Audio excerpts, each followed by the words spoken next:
we seeing the OBS window?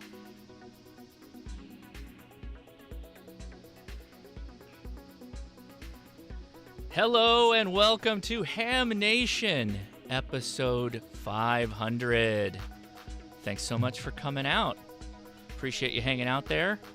Let's get this thing started because, boy, we got a lot to cover. How's it going, everybody? I'm Josh, Amateur Radio, call sign KI6NAZ, Ham Nation, episode 500. Not much to say other than I feel so thankful for being allowed to host this show. It's a joy to make, and I hope everybody enjoys it. I want to do a quick shout-out because we've got a lot of things to cover. We'll do the giveaway at the end, so, for everybody that's asking, don't worry, we're going to do it live. But with that said, we do have some T-shirts now. So Ham Nation has a T-shirt on hamtactical.com, a myriad of different color options, so if you're interested in that, go to hamtactical.com. All right, enough chit-chat. We got to pull up the group. This is the largest group we've ever done. Here we go. Wow. Yes. Man, let's do a quick go around the room. So I'm just going to toss right here to Don. He's literally sitting right next to me. Don, how are you doing? Hey, I'm doing great. I'm thrilled that we've made it to number 500. I think I joined on like number 13 or 14. I want to say something like that. So I'm one of the long haulers and just thrilled to be a part of this great group that Bob Heil and George brought us all together. And so we've got Dr. T live, as you can see up there in the Hollywood Squares position up there. And I'll move it right over to George because we haven't heard from him for a while. George? Yeah. Well, hi, Josh and Don, and wow, everybody else on tonight. 500 episodes. Hard to believe. I think I joined in around number 7, Don. Somewhere pretty early on, just before you did. And it's nice to see that the show is still going after, I don't know how many years. 10. 10. 10. Wow. 10 years now. Wow. So, wow. Just congratulations to everyone involved with the show here. And I'm going to pass over to Amanda. Well, thank you, George. Boy, it's been a whirlwind. I can't believe 500 episodes. Who would have thought? I was brought on episode number 35, and I never thought I was going to be on again. I was just kind of a guest. So things changed, and I had some ideas. Send them to Bob, and Bob's like, you should be on again. So I've been here a long time now, and I'm another long hauler as well as all of you. And I'd like to also thank Bob for starting this, and he's going to talk a lot about who also helped him get this started. And Gordo has been an anchor for the show. So with that, let's go up. Valerie, we'll go back to the left. Hollywood Square, Valerie, take it away.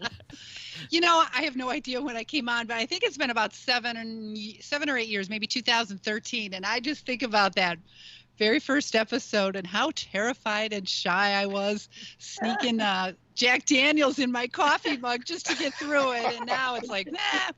And it's been so much fun, and it's brought me out of my shell. And I'm just so grateful that Bob twisted my arm into joining the show because I've had a blast, and I hope we have a lot more episodes to look forward to. So I'm going to head it over to Bob Heil for the block. Thank you, everybody. Yeah, it started on May the 24th of 2011. It was a week after Dayton. That was an interesting thing. We'll talk about it. I have a copy. I'm going to play a little bit of the very first one. And it's going to be some interesting things you're going to see here, and some might bring a tear to your eye because you're going to remember some of those things. But look who's standing here beside me is the space woman herself, and are we fortunate to have her? And I think it's really Don that brought her on and has kept all that going. And how are you doing out there? Are you in space, or are you on Earth ground tonight? That's pretty good. Floating in space as always. Yeah. Yeah, that's my spaceman, kind of imitation. Actually, I think this is my first episode. Who are you people? I don't know who How did I get here? you are. Wake up in a new world. Yeah, every how did I day. get here, right? Yeah. No, I was brought in January of 2015, and yes, I had no idea even what amateur radio was. I hardly even knew how to spell amateur. Is the E come before the U or the U before the E? I couldn't, I tell you, it was hard for me at first. And I've just fallen in love with you guys. I mean, not just the cast, the crew, but the whole family of amateur radio. It's just an amazing sport, really. It's an Ironman sport in my estimation. So I'm just thrilled. And it doesn't feel like I've been with you all since 2015. It literally feels like yesterday, and I just couldn't be happier. So Great. who should I throw it to? Maybe I should throw it to the gentleman up in the far upper left There you go. this way. Go, Far upper Randy. left this way, who helped me get my ham ticket. Oh, Yeah. Oh, Gordo. Uncle Gordon. Gordo. Oh, Yes, we have your passing report papers here, and you did great, Dr. T. And it's been a decade of fun. Let's go to Randy. What do you think, Randy? 10 plus years, 500 shows. I have no idea when I first came on. I didn't do any homework before tonight, but it's so great. And, to meet everybody and to, build these friendships over all these years. We've had a lot of fun. So it will continue. And I'll pass it over to Mr. Ray. yeah, everybody's doing the. Everybody's going in those directions, right? Yeah. How you doing, Ray? Oh, man. I remember when Bob Heil came up to me. We were at the Dallas HamCom with this crazy idea of live streaming a show. And I'm like, hey, let's do it. I was all for it. So I appreciate Bob putting all this together and allowing myself and ICOM help sponsor this. And Josh, glad that you picked it up when the other guys didn't want to continue the show. So such a milestone for 500 episodes. Yeah. Indeed, Terrific. indeed it is. And ICOM is giving out a great prize, aren't they? Yes, indeed. All right. Well, with that said, Bob's put together a little bit of a walk through history. So why don't we go ahead and throw it over to Bob? Well, as we've been talking about, we started May the 24th in 2011. It was a week after Dayton, and here's how it happened. This is the history. Joe Walsh. We were living in California then. We had a second home out there. I was out there to help Joe and do some other things. You got to listen to the tech guy. Man, he's really cool. On KFI, you got to tune him in on Saturday. You can just hear Joe saying that. I said, okay. So one day, Sarah and I are riding down the 405. And as you well know, that's an empty 405 compared to what it is. And we're on the radio and listening on AM. And all of a sudden, I heard this. I'm going, what is this about? Cool. Well, I love what you do now. Thank you so much. Very lovely. Oh, you're wonderful. Thank you so much, Christina. I really appreciate the kind words. I owe it all to my Heil PR40 microphone. Named Bob Heil, an old sound guy. He got his start doing rock and roll sound for The Who. He actually invented the quadraphonic system that The Who used in Quadrophenia. In fact, it's in the Rock and Roll Hall of Fame. He was just inducted into the Hall of Fame. He created the vocoder that Peter Frampton uses on Frampton Comes Alive. He did sound. He introduced the Grateful Dead to high quality stage sound. So this guy's, one of the biggies in rock and roll sound. And I use a Heil Sound PR40 that it's the best mic. I won it last year at the Podcast Expo. I'd never heard of him. I won it. It was the prize for the best podcast of the year. And I just love this thing. And I think nobody ever said anything nice about my voice until I started using this. So it ain't me. It's the microphone. Leo Laporte, the tech guy, KFI, AM 640, more stimulating talk radio. And I have to tell you, I thought I was going to wreck the car because I had never met him. Just heard him on the radio. And it's like, what happened? Well, a few months before that, we had given one of the very first PR40s to the first ever podcast convention, and he won it, as he told you. And so after this was over, we go back home, and I was lucky because at that time you could get a phone number. And I called him, and I told him how impressed I was. He said, well, you have to come up and meet me. And so Sarah and I, we drove up to the cottage. You've heard talk about the cottage. Probably never seen a view of that, but that's the outside of the cottage. Inside, this is before anything was put there. I found this picture, but he invited me to come up and do a show called Triangulation. That is with 3 people. And it was really a wonderful show. If you ever want to listen to one of the best interviewers, it's him. Leo Laporte is incredible. And it's Triangulation 8. And that is where Ham Nation was born. We got to talking about my background and all. And then when we were at dinner, he said, you got to put a show on with me. And I said, I don't know that I can do that. Yeah, you'll be great. Okay. And so that was a few weeks before Dayton. I went to Dayton knowing that we were going to start this. I asked a couple of people there if they'd like to sponsor or be, worthy, if they could be worth it. And no. And even the ARRL, no, we don't want any part of this. And so Ray Novak, an icon, said, of course. And we'll talk about that in a little bit. But while I was there at that meeting and that first show, the show right after that was this with Jerry Ellsworth. And she ended up being with us several times, a magnificent lady. But here's something that you will remember. It is show number 1. And I got to tell you that this is really something special.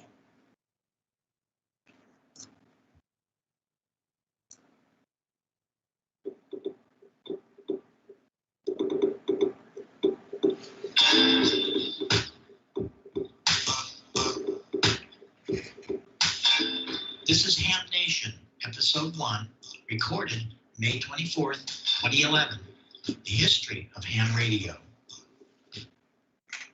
Hello, everybody, and welcome to the new show, Ham Nation, from the Twit Network.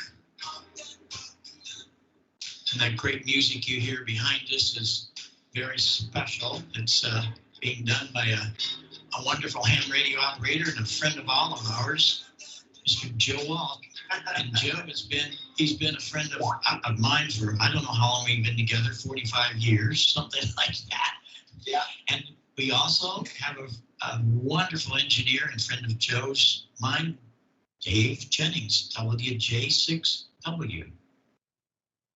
And Dave is here. He'll be explaining that great station that he's sitting in.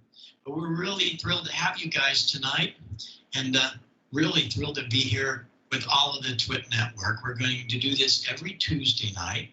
We'll have all kinds of interesting guests and everything from how to toss a wire out a window and talk to somebody in Europe to field day, and most importantly, right now especially, what ham radio does for some of the serious disasters. And our heart goes out to everybody in Joplin, and I can guarantee you, I know a couple of guys that are already just, they haven't slept for 2 days, out running around with their handy-talkies, providing the only communications in Joplin. And that's what hams do.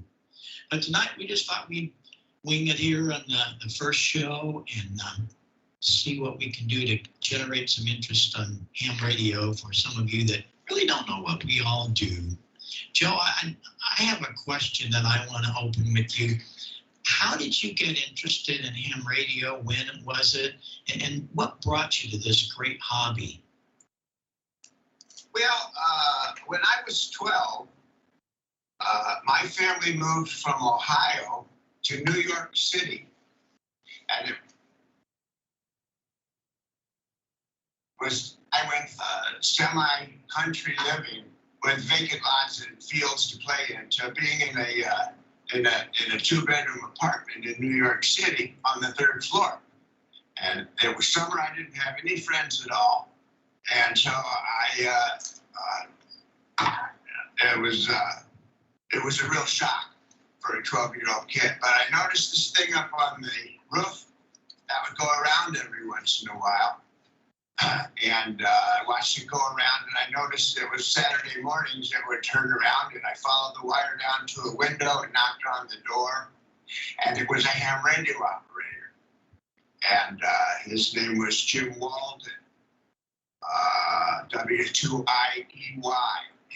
And he took me in and showed me ham radio, and I spent the rest of the summer learning about ham radio and learning Morse code. And that was 1961. I got my first license. And because of that technical stuff that I learned later on when I became a musician and had to fix my own stuff, because we didn't have road crew, I knew about electronics, and I was able to work on amps and work on my guitar. That's a little wordy, but that's what happened to me. One guy took me in and changed my life for the rest of my life. And that's what hams are about. The interesting part of that, not too long after that, that fellow that got him into ham radio came to the booth, and he had the log where he had logged Joe's first contact, and I gave it to Joe. That was fun. But that started it. But I'm going, wait a minute, this is terrible. You saw the quality of that first show. I have to have somebody help me. So what I thought I should do is get the best known amateur radio operator that we all know, Gordon West. We'd been friends for a long, long time, several decades actually. And I thought he'd be the guy. Before I left the parking lot, I had called him and he accepted. Well, we had a wonderful few shows together, but it was really tough. I'm trying to build things, and it was awful because I'm trying to watch the camera, and I had only one camera, and it was awful. I said, I need help here, but I didn't know what to do. And I got a call, or an email, I guess it was, from George. And I had never met George, and he came aboard, and wow, we had something going here. Yeah, and so I wanted to title it, so we titled it Smoke and Solder, but there was also another show called Solder or Smoke and stuff. We better do something about this. So Sarah trademarked that so we could own it and not be worried. So the show continued, but I still needed other things. I had been a very, very good friend of Bill Pasternak's from back in 1961, I think. No, wait a minute. He and I met in '58 when he was in an airplane on 6 meters flying around. And we've been friends all those years. I called him, and that's how it was then called Westlink. And so then Newsline had happened, and I said, yeah, that'd be good. Well, Don Wilbanks was a part of that in the audio section. And so I called Don, and bingo, we're starting to get the band together here. Yeah. But we're thinking about things. Gordo and I said, you know what? We know nothing about DX and contesting. We need to get somebody who knows what's going on. So I'm watching I read EM just about every day. I still do. And I saw this Val always answering a lot of questions about DX. And I'm going, wait a minute. And so I sent her an email, told her to call me. And I got this call, and she was shaking and shy, you could tell. And I told her what I wanted, but she wasn't real sure of herself. I said, you can do this. You really can. So I sent her an Alesis mixer and a microphone, and we had it put together. We had our contest DX cow. Then we needed somebody to handle the chat room. And again, I found Amanda in the QRZ thing.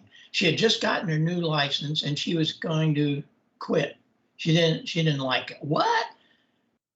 Talking to her on the phone, she said, yeah, I had kind of a rough time and I don't know if I'll hang around. After you come on the show with me. And so just as I did with Val, they were both scared to death, but were they any more scared than I was? So away we went.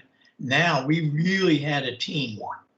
Later on, we had to have somebody handle the clubs and things. And so Dale came on for us, K0HYD. None of this would have happened if it wouldn't have been for Ray Novak and ICOM. None of it. Because Leo was not able to get enough sponsors to keep them there. He had a lot of sponsors, but they'd only come a couple of weeks. But, you know, they were people like, manufacturers for products, for computers. They had one that was a financial thing. That didn't work. And so Ray stuck it out, and we were really, really happy. Well, as it went on, here's another piece that you will never probably see a picture of. That's the brick house, that famous brick house. They moved about a block or two down the street and refurbished this thing, and it was an incredible place. And they lost the whole thing after several years.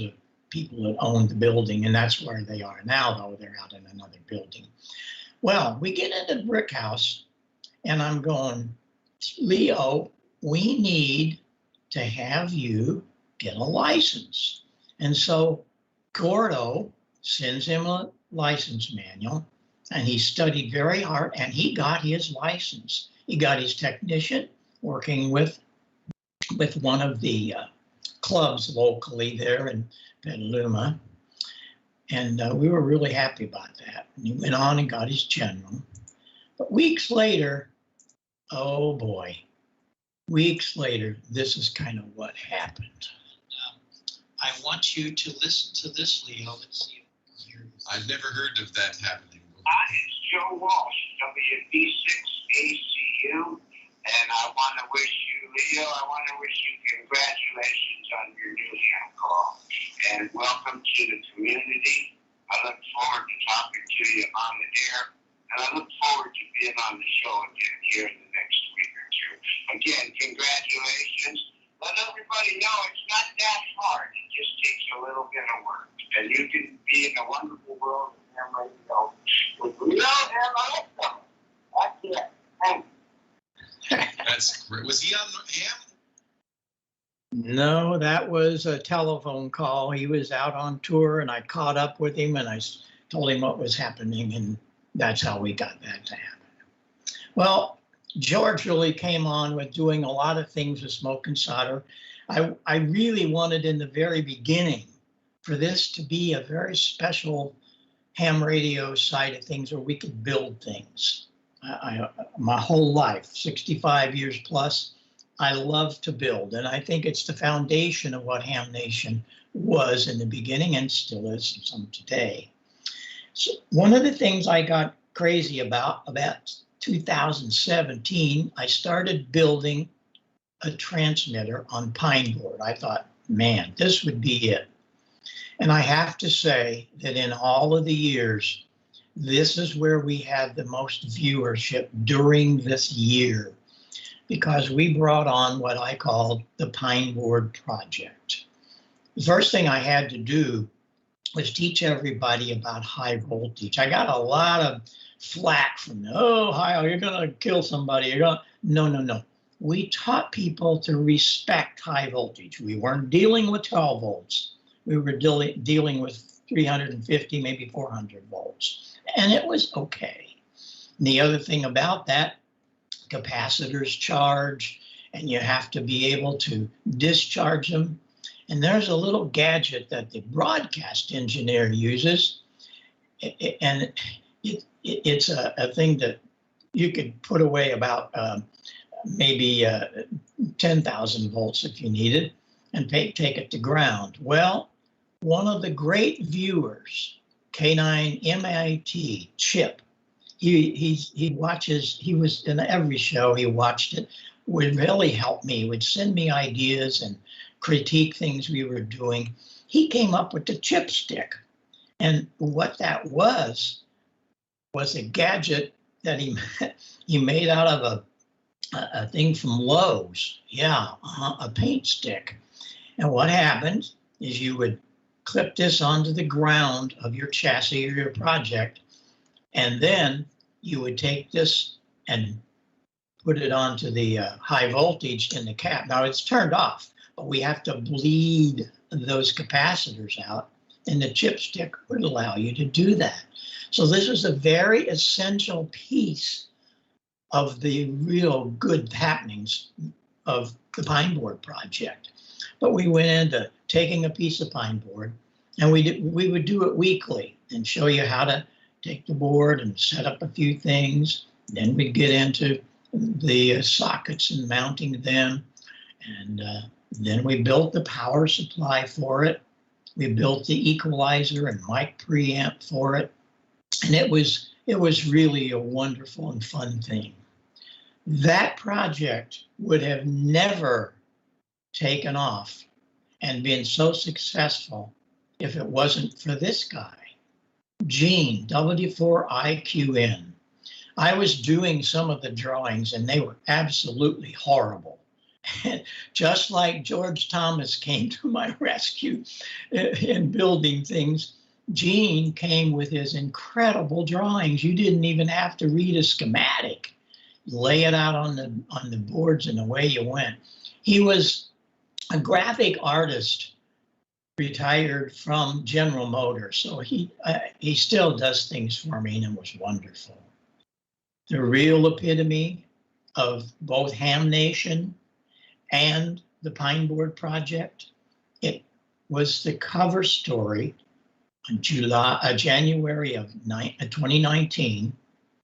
It was the lead article, and the ARRL put the stamp on it. However, it had to be tested in their lab in order to verify that it didn't have a bunch of spurs and put out a bunch of crazy other frequencies. Well, there was no way we could ship this to them because it was built, but not built for throwing up a UPS truck. So one of my really good ham buddies here locally, he was a certification engineer in the Army, Ed, WB4OJM. He had all of the equipment, and I took the pine board down to Waterloo, Illinois, about 30 miles from us, and he tested that on all of his magnificent gear.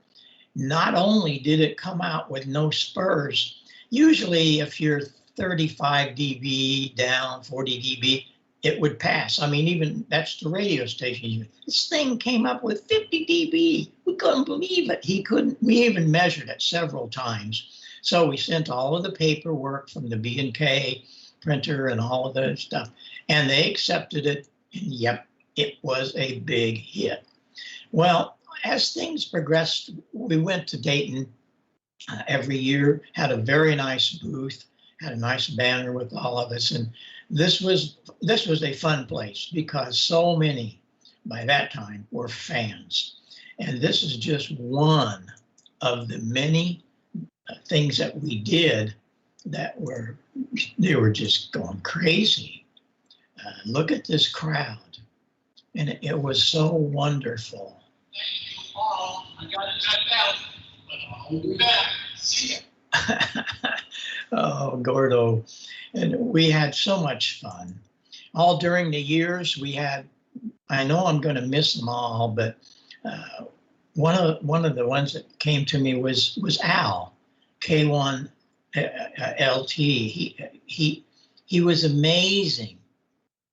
He was the East Coast net host, and K1 LTJ was always there for us, as was Steve, and still is.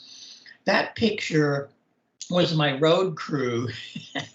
He always told me he was my roadie. he and Marty would set all the audio and stuff up for this because that was a lot of work.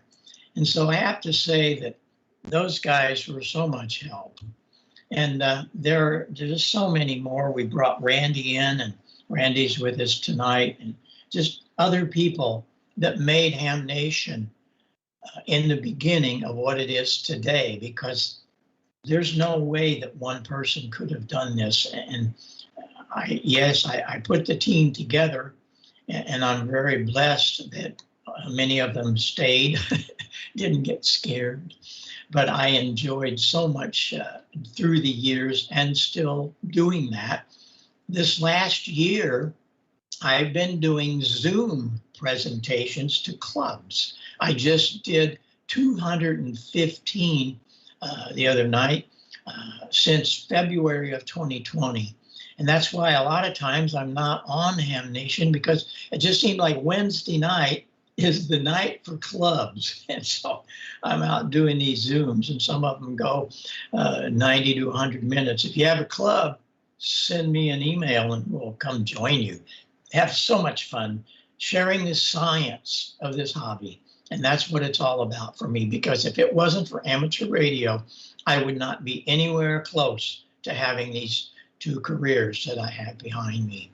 Plus, I'm still doing this. Yes, you can go on YouTube and put Bob Heil Organ, and you'll see a bunch of the stuff. I do a lot of things up on YouTube for organ clubs, and just it's up there for who would want it. But I'm on the air every morning with most of this. That's all stuff that's been with me for many years. Got Harvey Wells down there in the bottom, that guy right there.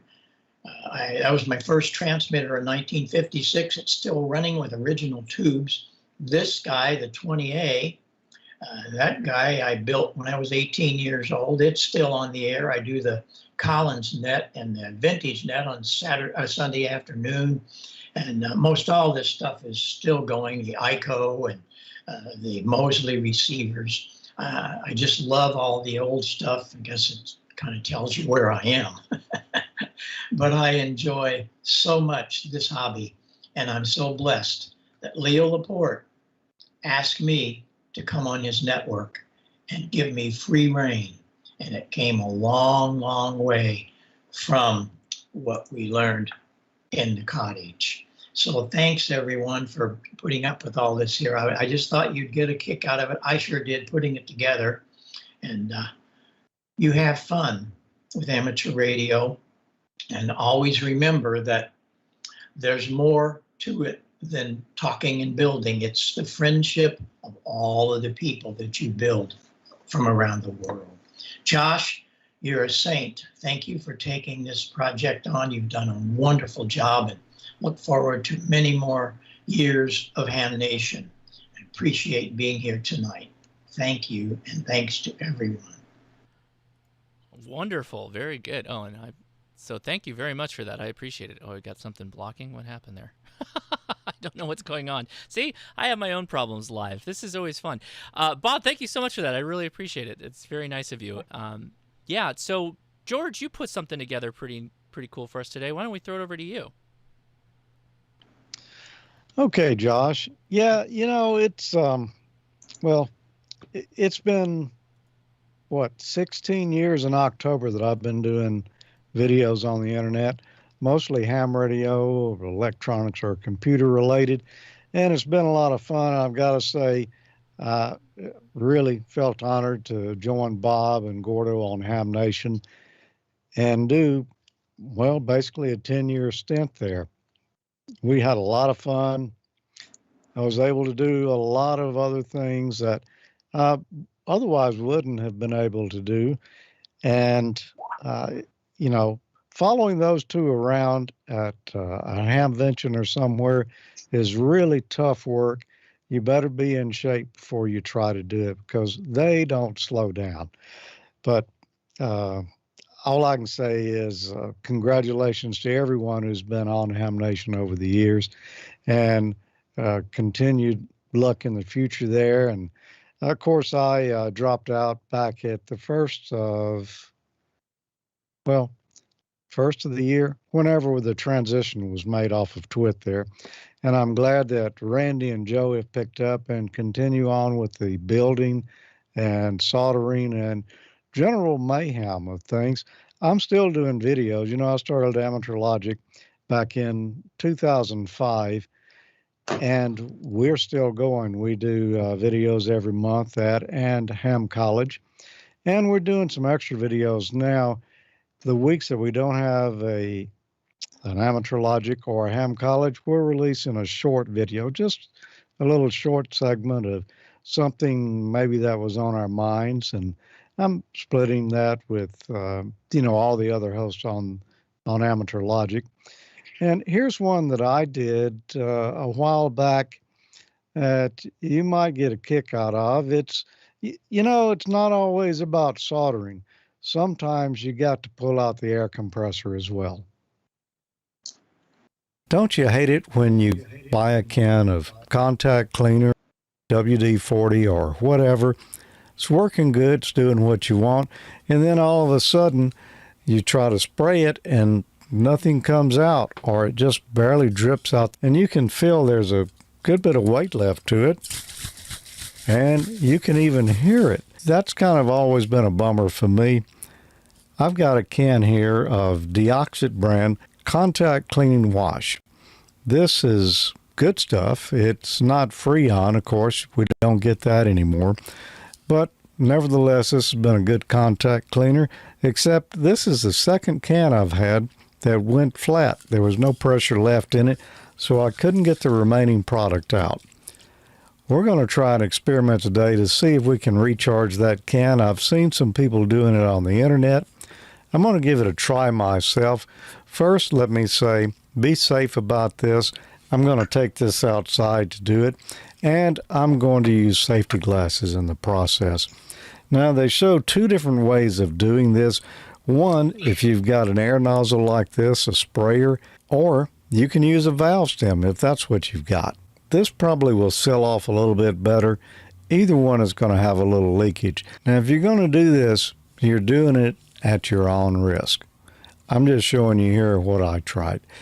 You should check the material safety data sheet for your product and look for the pressure on it, how many PSI there is in that can.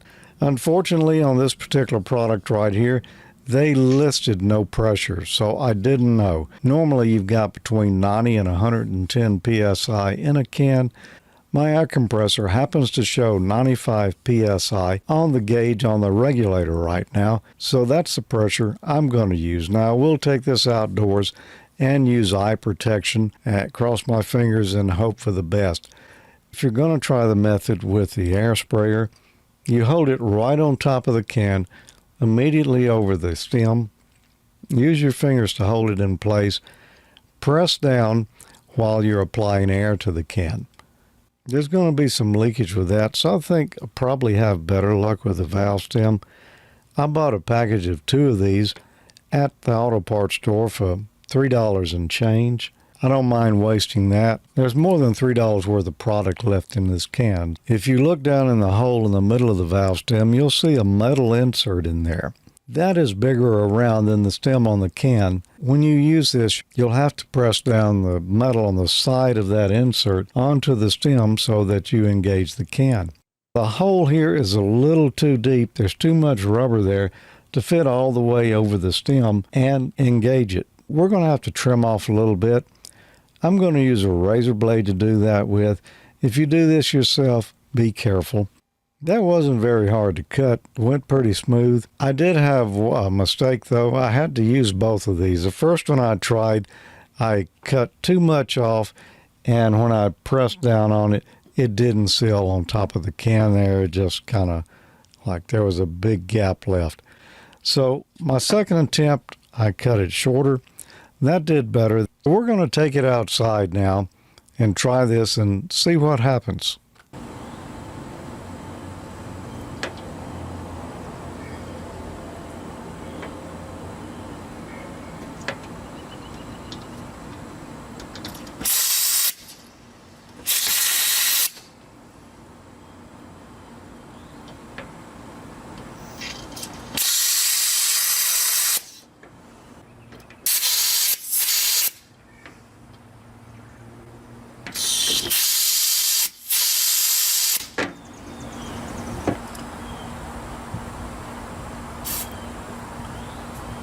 Oh, yeah, much better. It worked. If you're going to do that yourself, do it at your own risk and be careful. I still have that can of contact cleaner here, and I was just thinking last night, maybe I ought to try it and see if there's still any pressure left. And there was. There's a little bit left, but there's a reason that it lost pressure in the first place. It's probably some kind of leak in here somewhere. So although I did get it charged up and it had good pressure on it again, it didn't hold. It held for several months. There's still a lot in here. So when I need to use it again, I'll just have to pull out the air nozzle and put another charge on it. Now, it probably wasn't air that was the original compressed gas in here. It's probably something else. But hey, I didn't want to throw away this can of stuff, so I just used air on it, and it did seem to work. So I'm still doing chaotic things quite often. So if you'd like to see some of those, why don't you join us over on amateurlogic.tv sometime at the website, or check out the Amateur Logic YouTube channel as well. And I don't know what I'll be doing next. Probably, I think it's about time I did some soldering again, though. So great to be here with everyone tonight. Again, congratulations on 500 episodes of Ham Nation. I look forward to seeing what you do in the future here. And thanks for having me on tonight. Absolutely, George. I do have some comments, and this was my own comment. My goodness, if you're moving the activity outdoors, it's definitely got to be dangerous. Second, you didn't give us a warning that we had to put out a warning on the show for kids to not try this at home. So that's a ding on you. But no, thank you so much, George. Appreciate you being here tonight. I don't think I had any more comments except for that. Yes, George still brings danger to the show, which I greatly appreciate. And at least there was no blowtorch involved in this one. Oh, remember and that? I think Blowtorch? I think Your Ray friend was Jim. say We all something about remember that. your friend Jim. Yeah. Yeah, Ray, didn't you have a comment about Jim and the blowtorch? Yeah, I thought where George was going to go was borrow Jim's blowtorch and heat up the can, and we would see a nice explosion. No. I wanted to point out to everybody that doesn't know this, Deoxit's not cheap. So anything Deoxit brand is not cheap. So if a can went flat on me, I'd be more than upset than just an air duster or like a cheap can of spray paint. I'd be pulling out the air compressor too. So that's a hot tip, George. I like it. Thanks, guys. All right. No, thank you. And thank you so much for everything you've done for Ham Nation and bringing it together and Smoke and Solder all these years. We really appreciate it. So with that, I think we take it to Gordo, another pioneer. Yeah, indeed. So you say it as for Ham Nation. Take it away, Gordo. Well, thanks so much. And George, that was great. Yeah, we remember the blowtorch. Well, let's go with short shots and a quick review of some of the crazy things that we do. And again, if you have kids, you may want to have them leave the room on some of the short shots. Susie, right here with me, has double-checked, and they're all suitable for those over 21. Bob, thank you for rolling all the great shots that we've had here. And Leo Laporte, the tech guy, wow, what a pleasure to be working with you and all of your team and getting us going. And this is the inside of the brick house. Very, very special. And Leo has always opened it up to us to get a good look. And thanks to Amanda, there's our QSL card. And you're going to be seeing more of a very special QSL card shortly. George was great. He goes to all of the ham shows and has them dazzling. And I always enjoy having guests aboard. That's Don W6 GPS stripping down a Kenwood handheld and a AbMap GPS. And speaking of shows, I always enjoy the DX convention in Visalia. Chip and Janet, Dan and Kristen, they have a night where everybody dresses up, and I hope we sure get back to that real soon. Well, Again, warning, don't let your kids try this. And that is 10 gigahertz. And in about 2 more weeks, we have another 10 gigahertz contest. And Don is getting his vehicle all squared away, all brushed off. Don, you're looking good. And that Trans Am, I think it is looking terrific. Thanks for all you do with Newsline as well. And that's James, KB7 Tango Bravo Tango, that does a lot of the editing of Newsline and presenting us to it. And both of them are likely going to end up in Huntsville. And Don will be talking about Huntsville coming up in just a couple of weeks and all that they do to make Young Ham of the Years really special. Well, really special are high winds that sometimes wreak havoc on aluminum. And we were first to find out when Susie was holding on to one of the tower legs, and she says, there it goes. And we had a mini twister here in Southern California, but we've got a replacement, and that is the Alumatower aluminum antennas. And it took us longer to get them out of the box than into the back yard. And we always talk about safety, and we've had some great guests about safety on some of our short and long shots.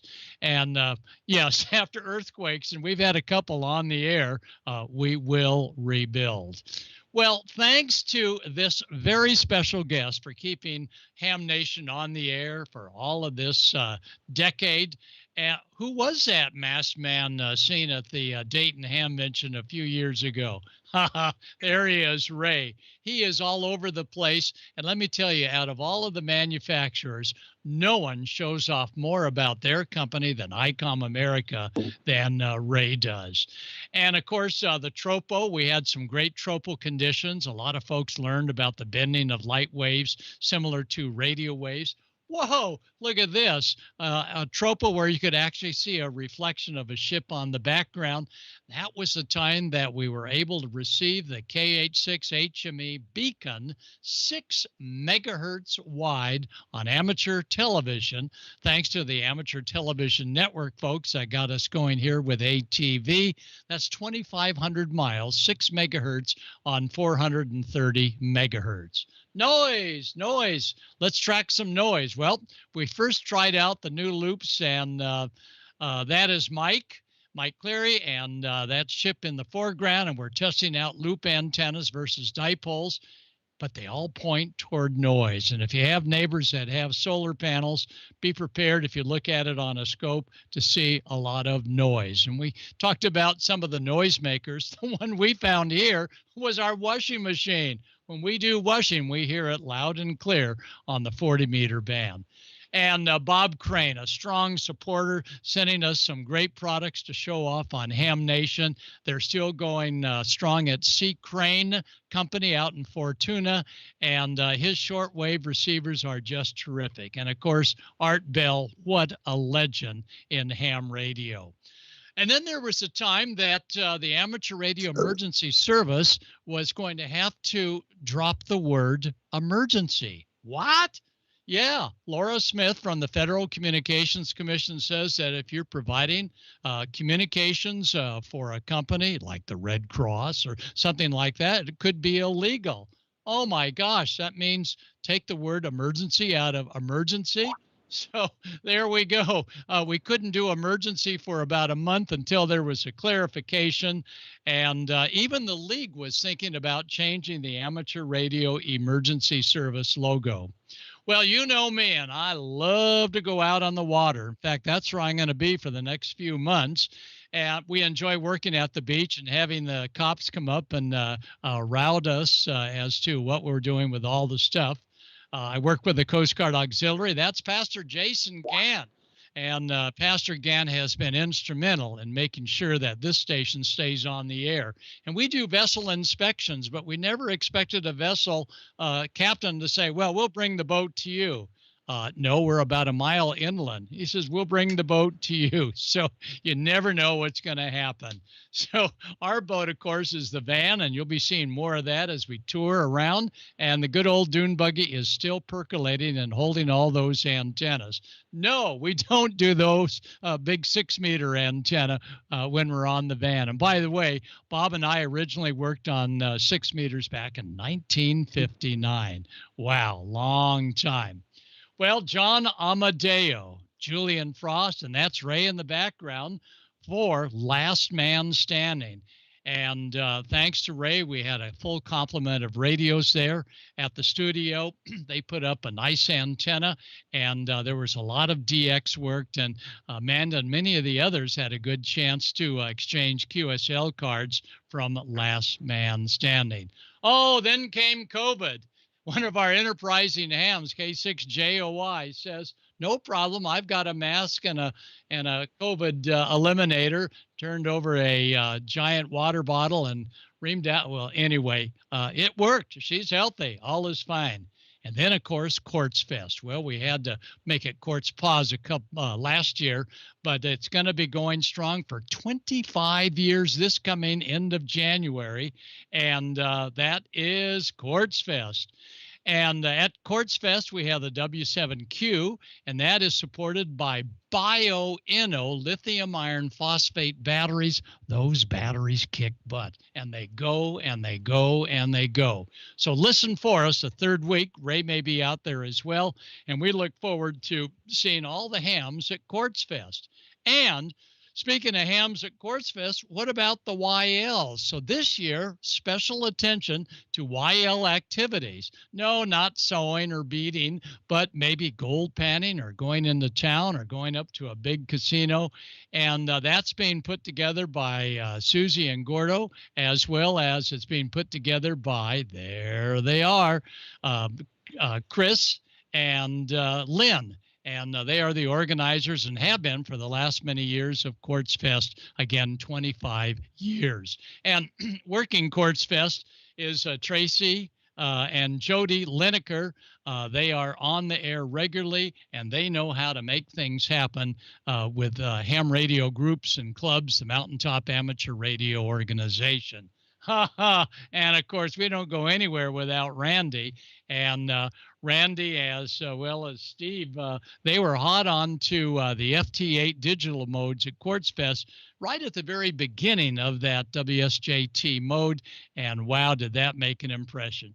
Valerie and I knew each other, gosh, about 6 or 7 years before Ham Nation when I gave a talk in Milwaukee, and she was the one that picked me up. And yeah, she was shy back then and no longer. And of course, Tamitha came over. We had 3 independent volunteer examiners give her the toughest test they could find, and she, I think, got 100%. So Tamitha, Dr. Scove, congratulations. And of course, the support from Tim with DX Engineering. Tim was always there, and of course, their station at Tim's location, a world station. He brings kids in. He every week has training on the air, on the internet. So Tim, thanks for all you and your staff do for all of ham radio. And we've still continued with classes there. We're training the Marines, and the Marines at a special spot made very well all of their activities. And that's Neil, W6FOG. He is a veteran from Vietnam and has found his niche at Quartzsite. And Quartzsite, by the way, was no-manned land. Is that no? Nomad Land, the movie. You got to see the movie, and then you'll see what we do at Quartz Fest. And again, we were first to introduce on the internet the BioInno battery. And the BioInno batteries, lithium iron phosphate, really had capacity to run all this protection circuit, make sure they don't overheat and they don't go boom, and they're safe. So BioInno, thank you for all you do in ham radio. And we always loved the Dayton Ham Vision because you'd never see some of the antenna networks that hams would build on their own. And I like this home brew. You can both drink from the antenna as well as Well, there it is, a nice loading coil. But of course, Dayton has some high winds. And one morning, they had a little, they call it a micro twister come through. And that's Frank, AA6 Dr. Radio from the East Coast. And he's looking over all that happened. But this was the killer. This ended the Dayton Hamvention in Dayton, Ohio, the Hara Arena, absolutely major destruction. It was over and out. But the Dayton Hamvention crew, let me tell you, what a great crew, immediately worked it out, and we came to the Greene County Fairgrounds, and they were super. They were all over the place making ham radio happen. They were there to maintain the signs. Well, this sign, you can see the first three letters that didn't get covered up going into the forum. Anyway, they made things happen, and they acted quick on anything. And that's our kit guy, Joe. Joe, bless your heart. He always had a big crowd. We always enjoyed seeing him, and he's still out there making things happen. And he knows the value of getting more kids involved in ham radio. In fact, we took some hints from Joe and came up with a keyer made out of a clothespin and a little Sonalert, not a buzzer, but a Sonalert, 9-volt battery. And we told the kids, be like a real radio operator, and here's how you operate. You get your hands, thumb and forefinger around the key and hold the key. And you know what the kids did? They immediately started using their thumb. And I go, guys, you don't hold a keyer that way and pound code with your thumb. And they looked at me going, man, are you old? We do everything with our thumbs via text message. Well, you know what I mean. So we as hams learn from the kids as well. And then Amanda says, hey, before you come to Dayton, we got a show about a week before, the Rocky Mountain Ham Radio Show. What a treat. And Amanda and her team really pulled off a winner.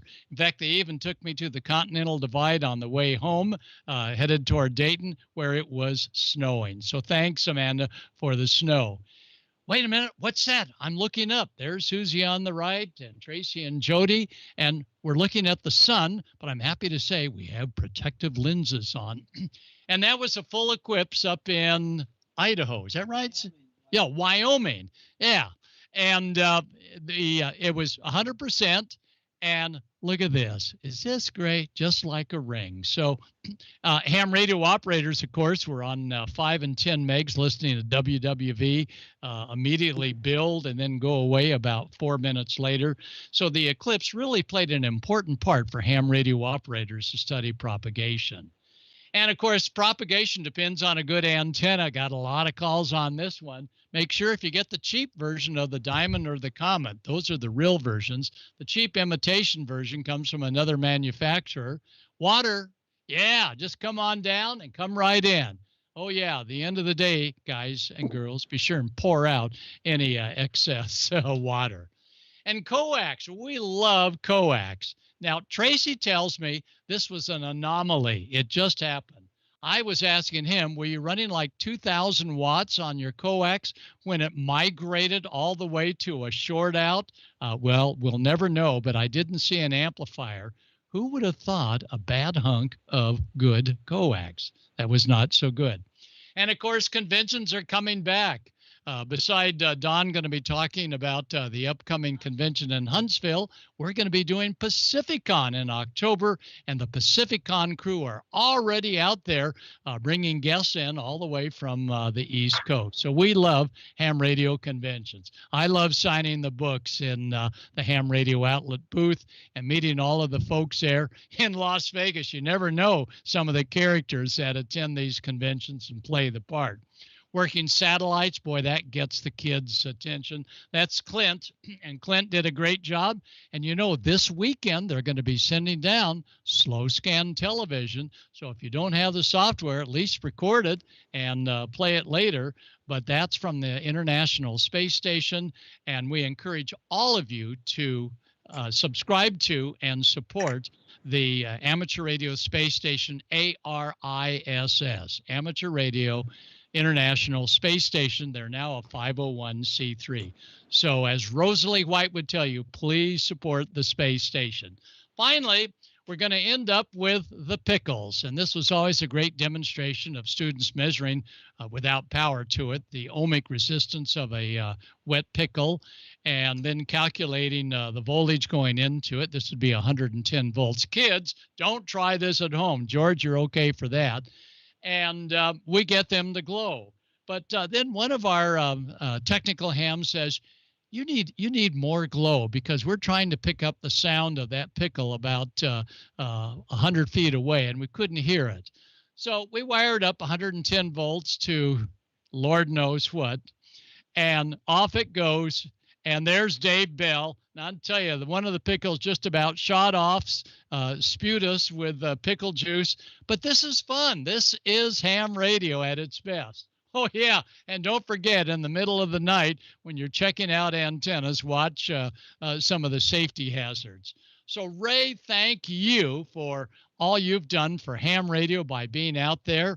I'm now going to take your marine radios and go for a month or so. So I'll be out of contact, but I'll be on marine sideband.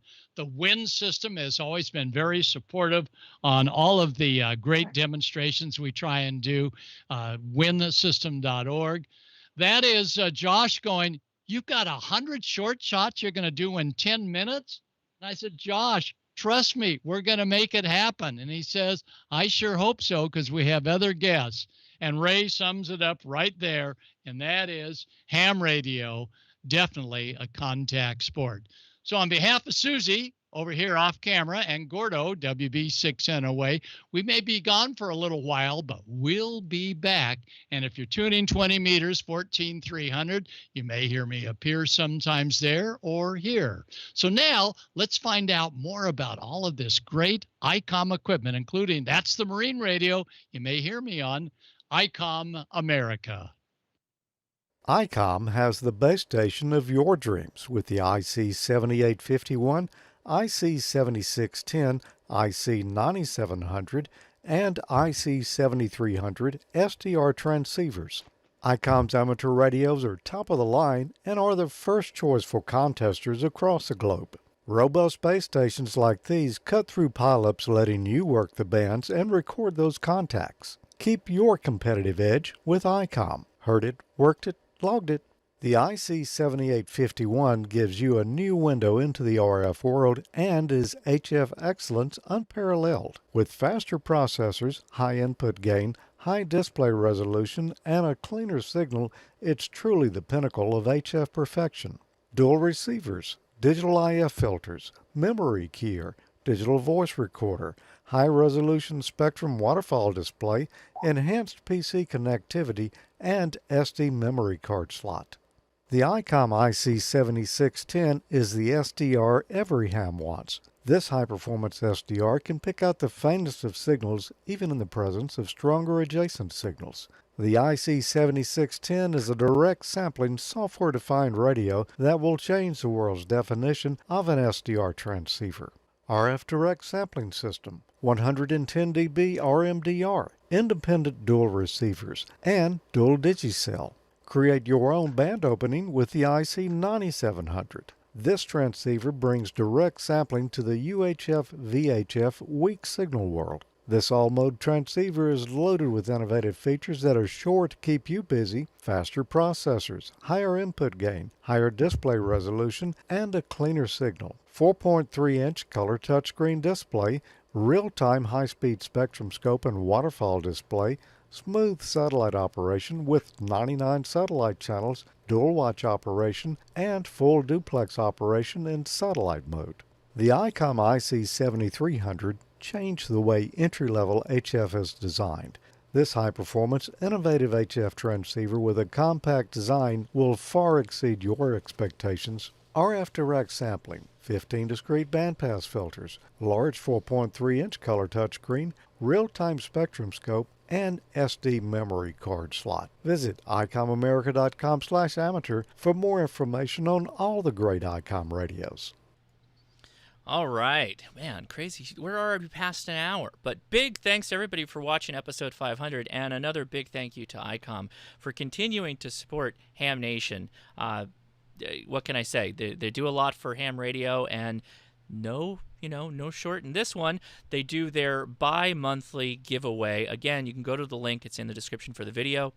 They do a giveaway twice a month to give away swag for ICOM, and then at the end of the month, a grand prize giveaway, which is usually an ICOM radio. It's an ID 4100 this month, so make sure you get in. They choose usually at the end of each episode, and then we announce the winners. The last giveaway, Philip Hash, AE4PH, won some swag. Terrace Crandall, N4TLC, and Edward Kwok, KN6ONW. So good job, everybody, winning, and make sure you click that link and get involved. All right, what's next up? We're going to Dawn, and we're going to continue with a little live Dr. T. Yep, we'll get into Dr. T here in just a sec, but I wanted to dovetail a little bit out of what Gordon was saying about Hamfest coming up. The next one that's going to be live is Huntsville. As you guys know, that's my favorite one. It's coming up the 20th and 21st, I believe, 21st and 22nd of August. So just a couple of weeks. They've got the expanded South Hall layout for social distancing. They're having a Tom Duncan Memorial Storytelling Lounge, a couple of them actually, where clubs or groups can gather for eyeball QSOs. What a great idea.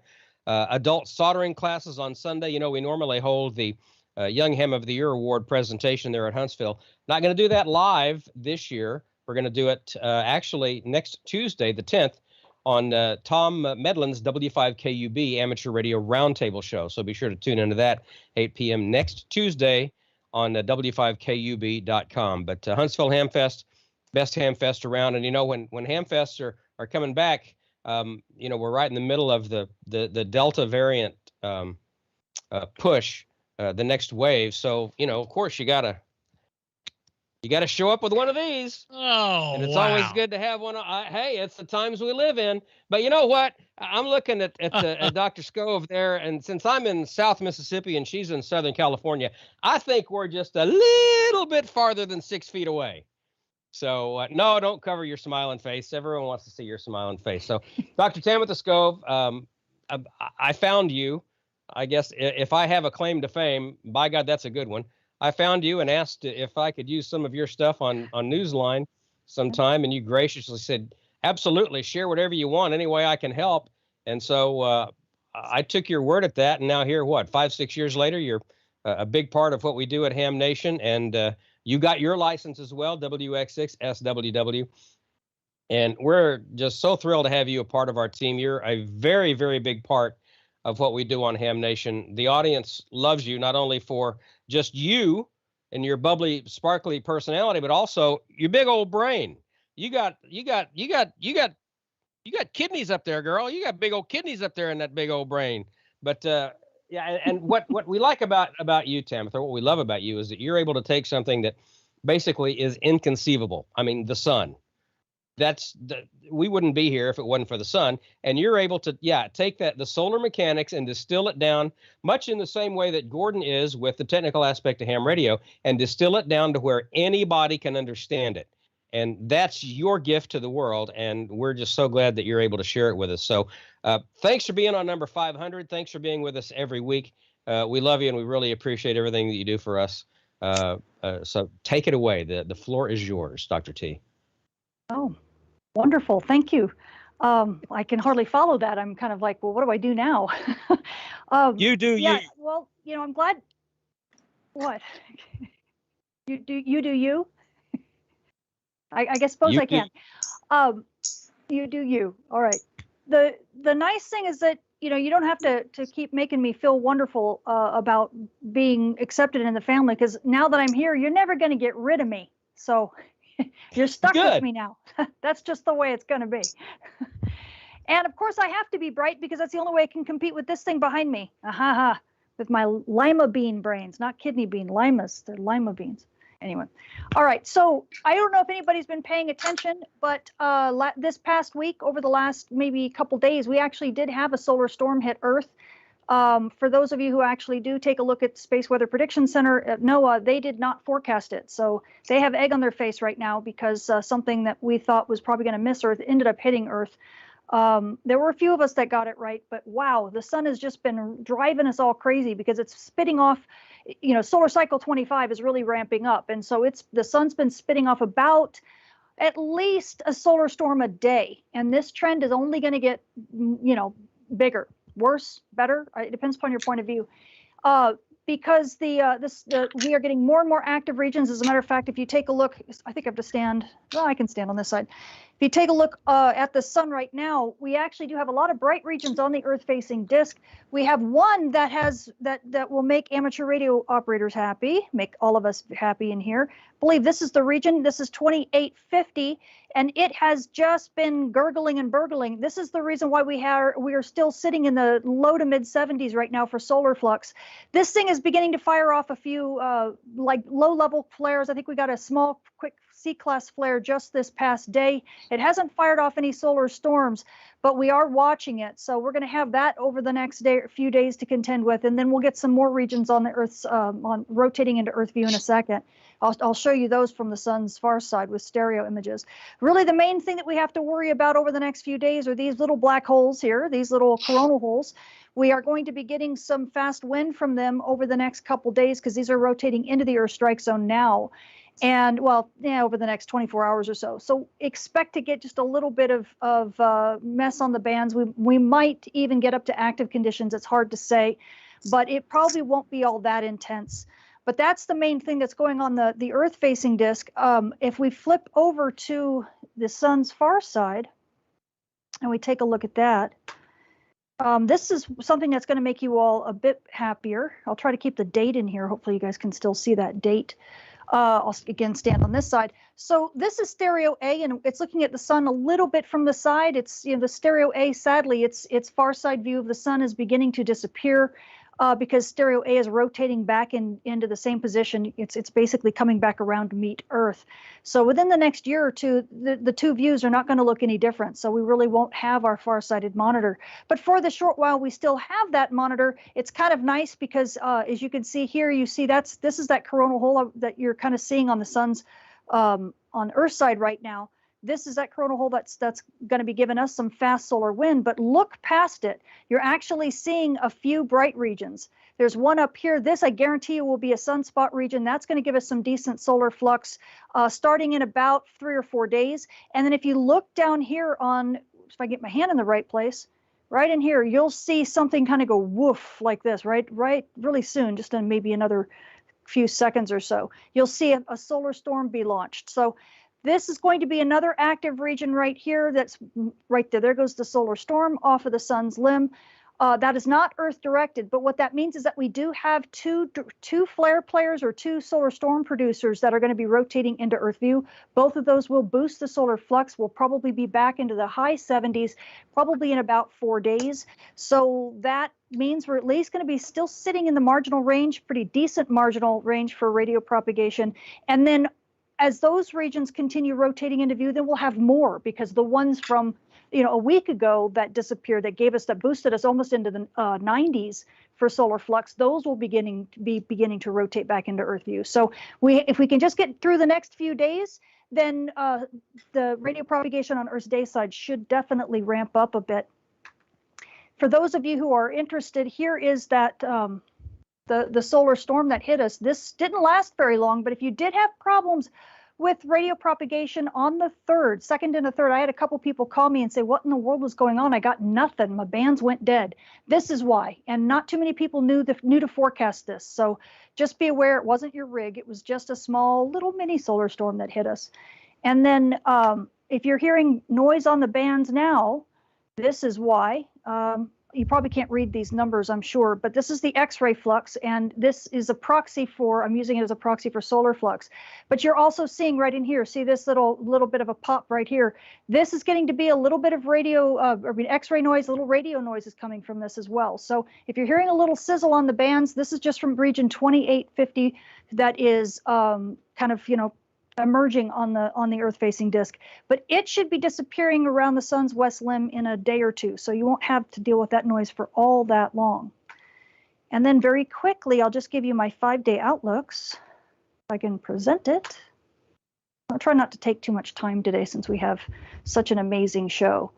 Let's see, do I stand on this side? Yes. Okay, so as far as solar storm conditions and aurora possibilities are going for this upcoming week, We do have that coronal hole that's going to be rotating into the Earth strike zone and bringing that fast solar wind. So at high latitudes, we could see up to about a 40% chance of a major storm. It won't last all that long. Most likely, it's just going to be sitting at active conditions, but it could be at active conditions for about 2 or 3 days at higher latitudes. Now, of course, in the United States, we're pretty much down here at mid latitudes. We are not going to be seeing all that much. We might have, for amateur radio operators, more of a kind of a disturbed condition. We do have about a 10% chance of a minor storm here on the 6th. But again, the chances of that is pretty small. So you might get a little something. If anything, it might jump up to active conditions for just a moment. But I seriously doubt it's going to cause that much trouble. And as we switch to our solar flare and particle radiation storm outlook over the coming week, we are still in the green when it comes to big solar flares because we only have one numbered region on the Earth-facing disk. That's region 2850. That's the one I was showing you in the sun, in the south of the sun. That's really just kind of trying to emerge. It's giving us a little bit of a boost to the solar flux. We're staying in the low to mid 70s and here around 72, 73-ish. Give or take an ish. So at least we're hanging on to moderate range for, the marginal range for radio propagation. But as this week begins to bear out, sadly, region 2850 will disappear off the sun's west limb, but we'll get those other regions rotating into view. And so starting around here, expect to see, as the new week begins, expect to see solar flux begin to move up, radio propagation on Earth's day side get just a little bit better. So that is really about all we have to say, and we're going to keep our eyes on those new regions that are going to be rotating into Earth view to see if they continue to be solar storm players or possibly even a big flare player. But that's it. Excellent. Make sure you check out spaceweatherwoman.com because that is Dr. T's website. And, of course, follow her on Twitter at Tamitha Skov and check out her YouTube channel. There's a million different ways that you can get the latest up-to-the-second information from our friend Dr. T. I think, if I remember right, when you were doing your presentation for your award that you got from Dayton Amateur Radio Association this year, congratulations again on that. I think, am I the first person to ever call you Dr. T? Yes, you coined it, and I showed it too. I showed it right there, the actual DM that you gave me. I remember. Well, yep, it's immortalized. You are immortalized. Oh, I don't know how he immortalized on that one, Dr. T, because seriously, it's usually bad gestures and much worse smells. I do have a neat thing. The funny thing is that other people now call me Dr. T. It's not just limited to the amateur radio world. So that's what I find probably very funny about the whole thing is that the whole phrase Dr. T is catching on. And I'm thinking I should start wearing like heavy gold necklaces and say I pity the fool. But I don't know if I could go that far. That's great. Well, my son's name is Tyler, and we've always called him T. And I had another friend whose name was Teresa, and his or her husband always referred to her as T. And so it just fits. And Dr. T has a great ring to it, and we're just so glad that you're part of the team. Are there any chat room questions or any questions, Amanda, for Dr. Skov tonight? I thought you might. I do. And now you're going to switch it up to Dr. Skov. Like, how are you going to do that? Well, whatever. All right. Tamitha, thank you so much for joining us on the 500th, first of all. I didn't hear any bangs. That was the big. I was waiting for the bams. Bam, bam, no bams. Everybody in the chat, where's the bams? I know that Everybody's worried that there's not going to be good propagation now. So some of the questions. 2850 comes in. There you go. Seriously, I mean, this girl got me pumped the last episode that we had, and I started going really crazy talking about our special event station because she had me pumped. All right, Dr. T, the biggest question is, are we actually in cycle 25 yet? Or are we still in the tail end of 24? Or is this a new cycle? Explain away. Okay. We are officially in solar cycle 25. It is the part that gets frustrating that a lot of people don't realize because it's not really talked about all that much is that solar cycles overlap. So they typically overlap by 3, maybe even 4 years. And so it becomes extremely difficult, even in the scientific community, to decide when one cycle officially stops and when the new cycle officially starts. Because to be honest, solar cycle 25 unofficially started about 4 years ago. And, you know, solar cycle, in this case, solar cycle 24 has unofficially stopped, but it's still going to unofficially continue for probably another year. And so it's really kind of a semantic thing where we decide where officially this one solar cycle takes over from another. Now, that was the official, I keep using that word, the official designator for solar cycle 25 starting was actually in December of last year.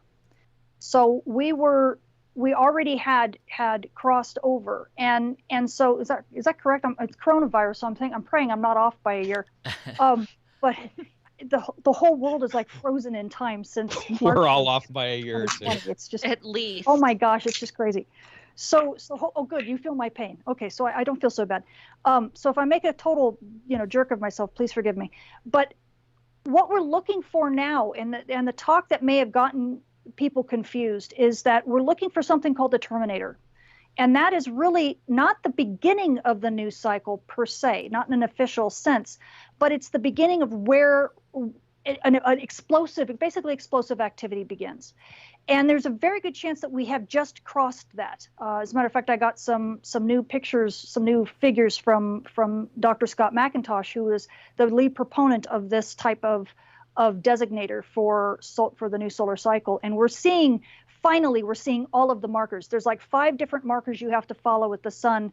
Things like the cosmic ray flux dropping, things like the equatorial region of the sun, like you see right in here, getting very dim in multiple wavelengths. Like the center of the sun here, all the way across this low latitude band, has to go dim. And there's a certain way of looking at it. So we have that marker. We have the cosmic ray flux marker. We have the X-ray flux and the solar flux marker popping over 90, but it has to be a smooth number, like average over 3 months. There's all these different markers, and we've been hitting about 3 of those, with lagging on the other 2. And so it's really kind of made us hesitant to say that we've passed the terminator. But it finally looks like we actually are. So within this last month, this may be the whole trigger right now, is that we're actually watching this. So I would think by the end of this year, there will be no question to anyone whether or not we are in officially solar cycle 25. Yeah. All right. And hopefully we have breaking. Oh, no. Yes, it did. And we have breaking news. We do. Yeah. Of a video. Let's go to that really quickly before we finish the questions. Let's go to this clip. We've already been hitting a couple flares. Region 2366 has flared for us already. And we've seen some serious activity on the backside. Serious activity on the backside. This is Dawn. We've already been hitting a couple flares. Okay. Dawn, what did you have me click on? I got to be careful now. And you're like, Josh, run this. Just run it.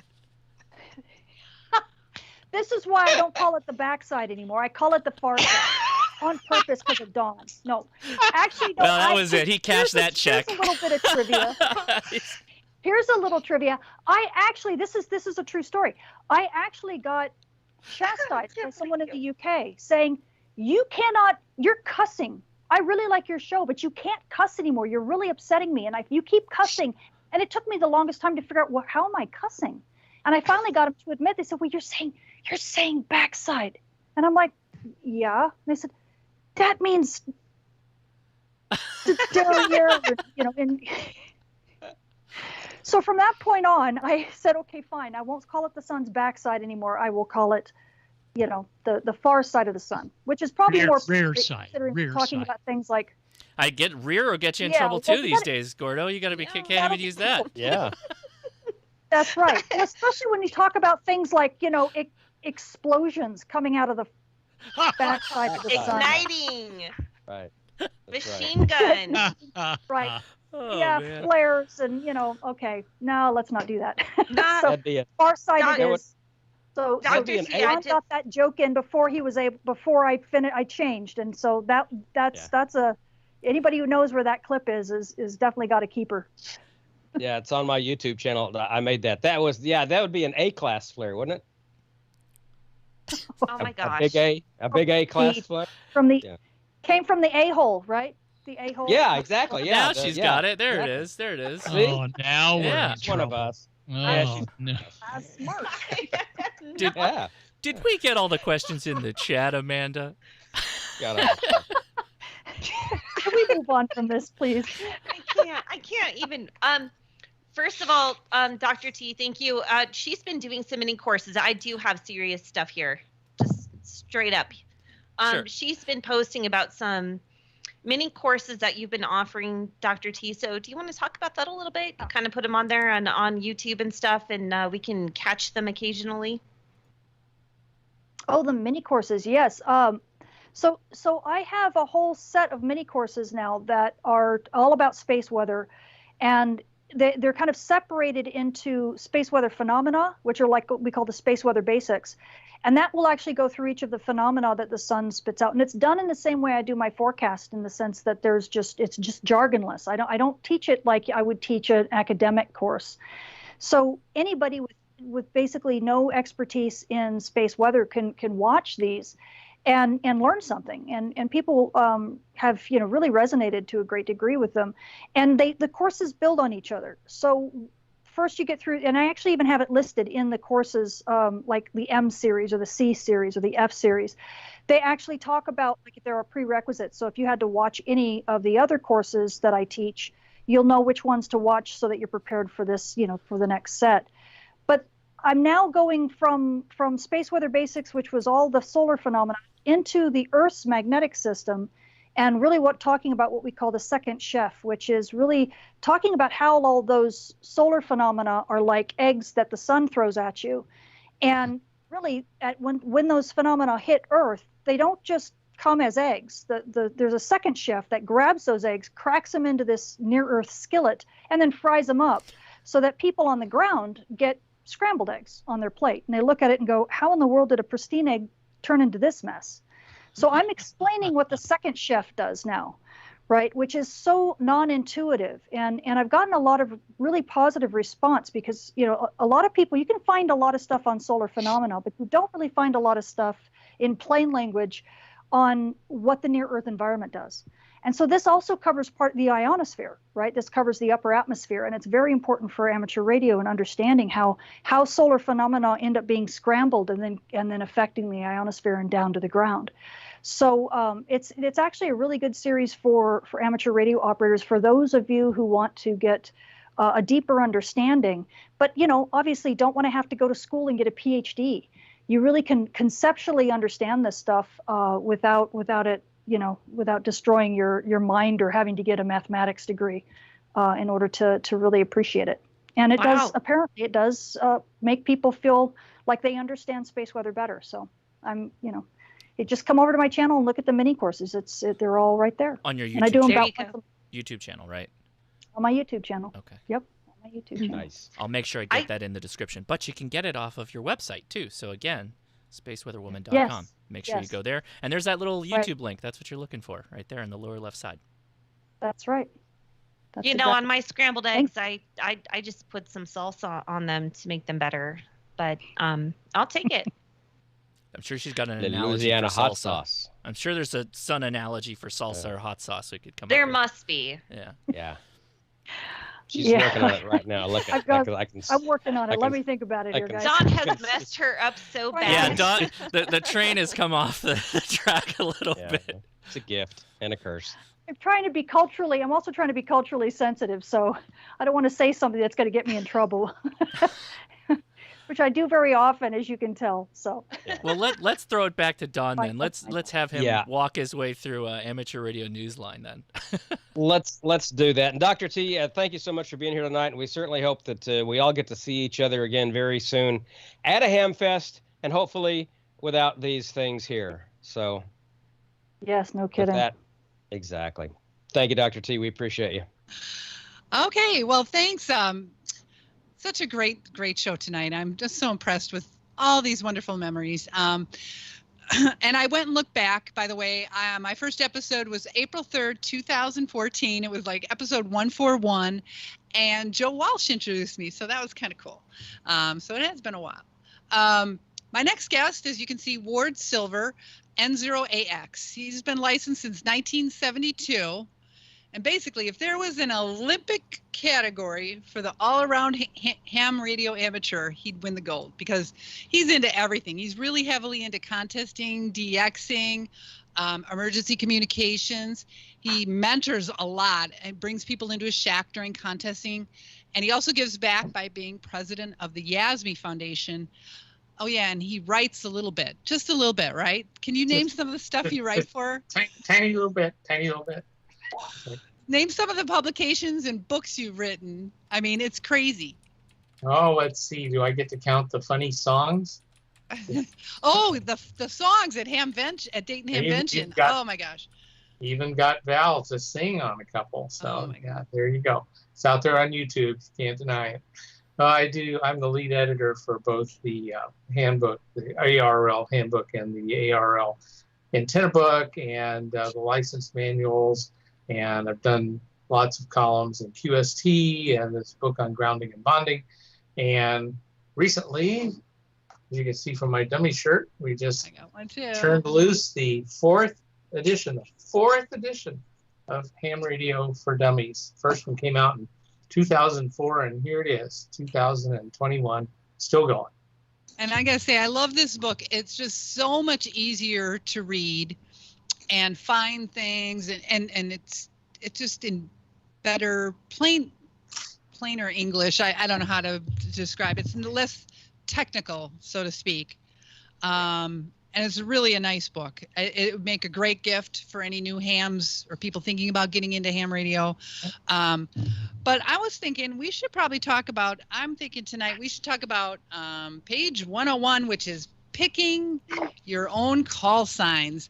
We've never really talked about how to get a vanity call. So maybe you could kind of, there's the contents at a glance. A lot of really good chapters in here, a lot of great knowledge in here, and really easy to read, easy on the eyes. So let's kind of talk about how to get an amateur radio call sign. What are the steps you need to involve, and what kind of license class do you need to be to get up? Well, the book was written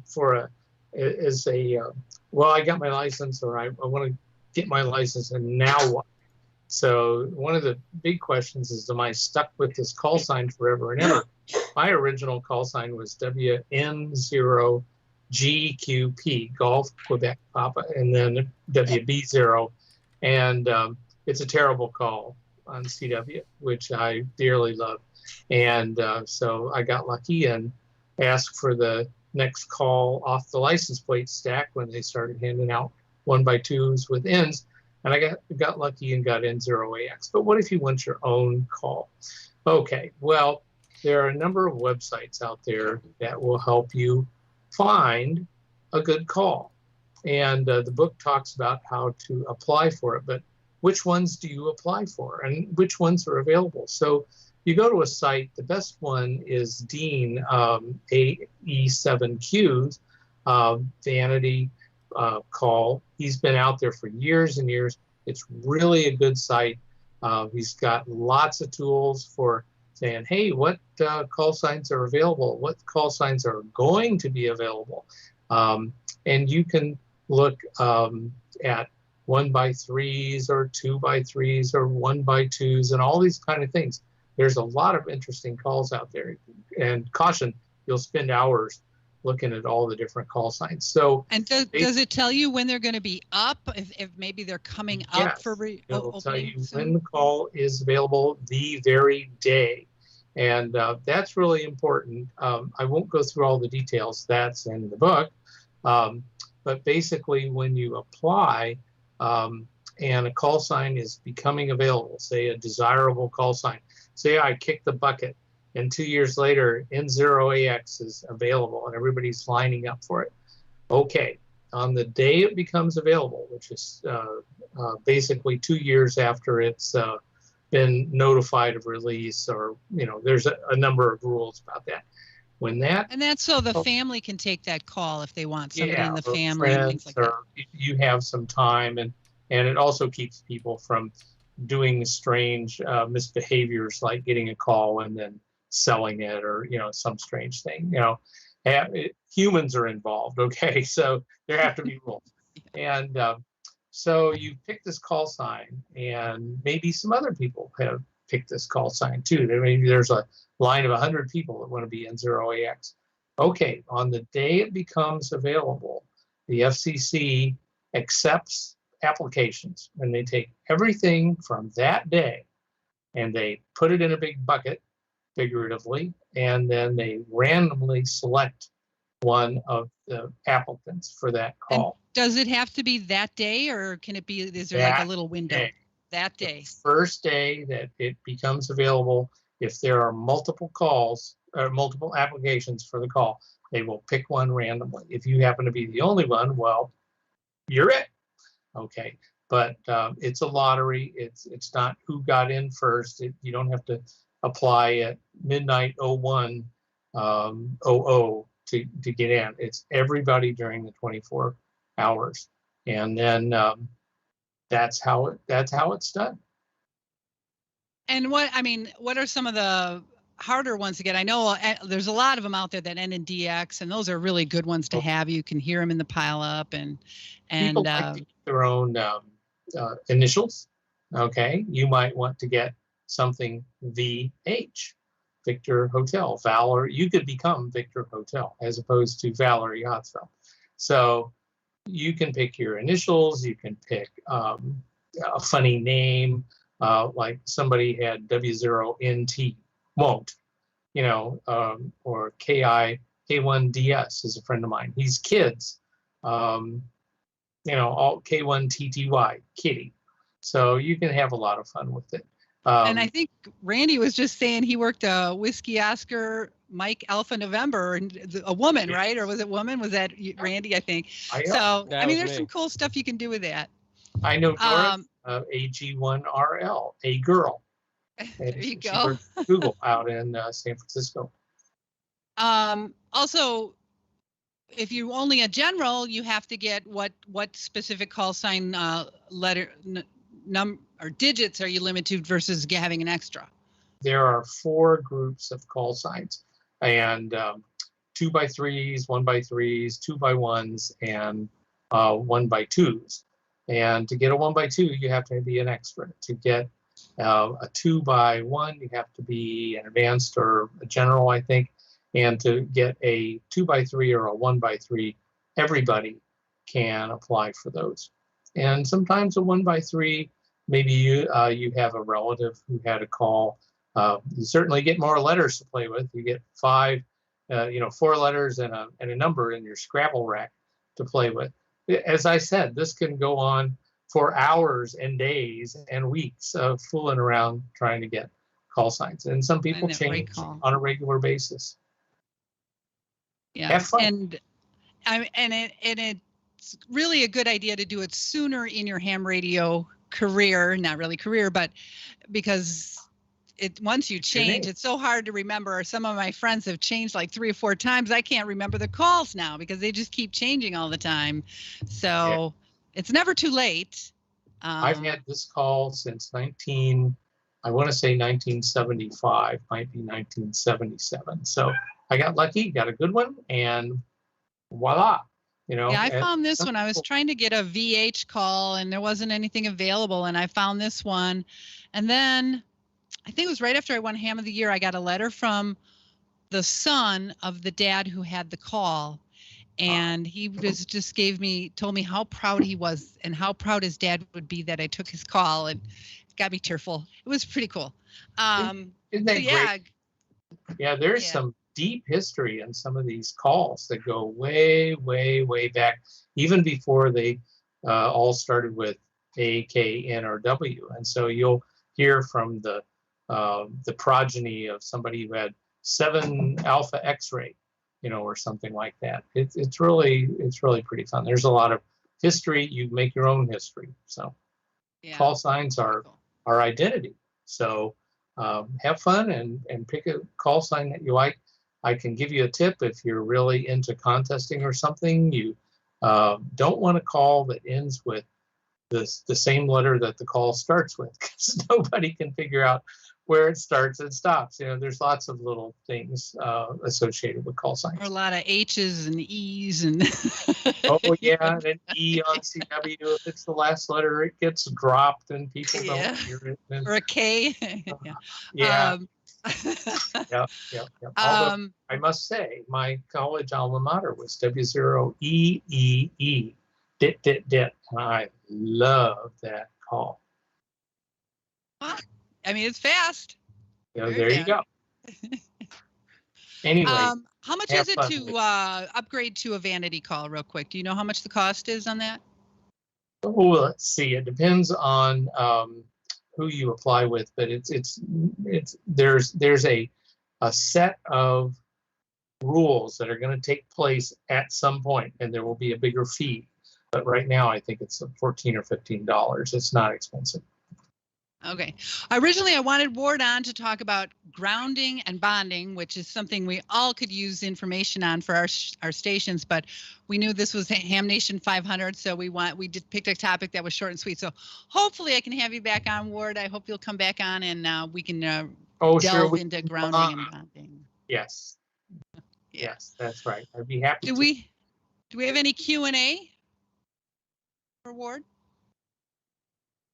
I just want to say, say that website is great. That's how my son Tyler got his vanity call of November 7 Tango Mike Whiskey, which the TMW is his initials, and the N7 is great because that's part of a video game that he likes to play. Him being an IT guy and a computer nerd. And there's a very old, very kind of famous-ish call here in New Orleans that a friend of mine actually has. He got it through the vanity system. Whiskey 5. HR, W5HR, which actually started out as 5HR, Honolulu Radio. That was the call, and it was the guy became a silent key probably 25 years ago or so, and my friend Henry was able to get that call, and the HR also happens to be his initials. So that's a great way to personalize, your ham radio experience. As far as mine, the DW is my first and last initials, and the AE happens to be my dad's first and middle. So that's personal to me. So yeah, get something that fits you, and that website is a great resource. If you're thinking about getting a vanity call, by all means, do it. Once you get your call sign, it's fun to go out on eBay and see if some of the old QSL cards that have the same call sign or just the number and the letters are out there.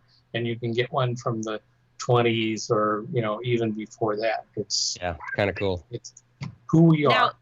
Now, Ward, I have the most important question of the evening here. I really, truly do. And this is, please ask Ward what the cat's name is. The cat's name is that damn cat. No. The cat's name is Electra. She was named Anomaly for about a day, and then Ellen said, no, you don't want to call her that. So her name is Electra, and she's a wonderful kitty. Let me get her. And while he's getting her, I forgot to mention where you can get this book. I think we have a slide, but you can get it at HRO, which is coming to Florida. That's going to be great. And DX Engineering, two great places to get that book. It is great. I've been reading it. It's a wonderful book for beginners and lots to learn for people who already know radio. It's great. Great job, Ward. And I think some other people had some comments on that too. Randy, didn't you have some stuff to say about that too? Yeah, it's a great book. I've had the second edition about several years ago, and I saw the press release about the new edition. So I looked on Amazon and I found it. You want to make sure you get the one that's got the 705 on the cover. That's you want how you the find fourth edition. That's how you find it. And it's got everything in here. If you're thinking about doing something new, go look in here. He's got a nice concise write-up with some links to more in-depth information. So yeah, there is a lot of change in this edition. There are so many things that have happened in the last 4 or 5 years. Technology is moving really fast. So this edition got a lot of changes. If you've got a new ham friend, or that's the perfect gift for them to go along with their brand new license, or if you've got a prospective ham, that's a great sidecar to go along with Gordon West books. I've given several copies of Gordon West books and the Ham Radio for Dummies to some prospective ham friends of mine. And yeah, they're great resources.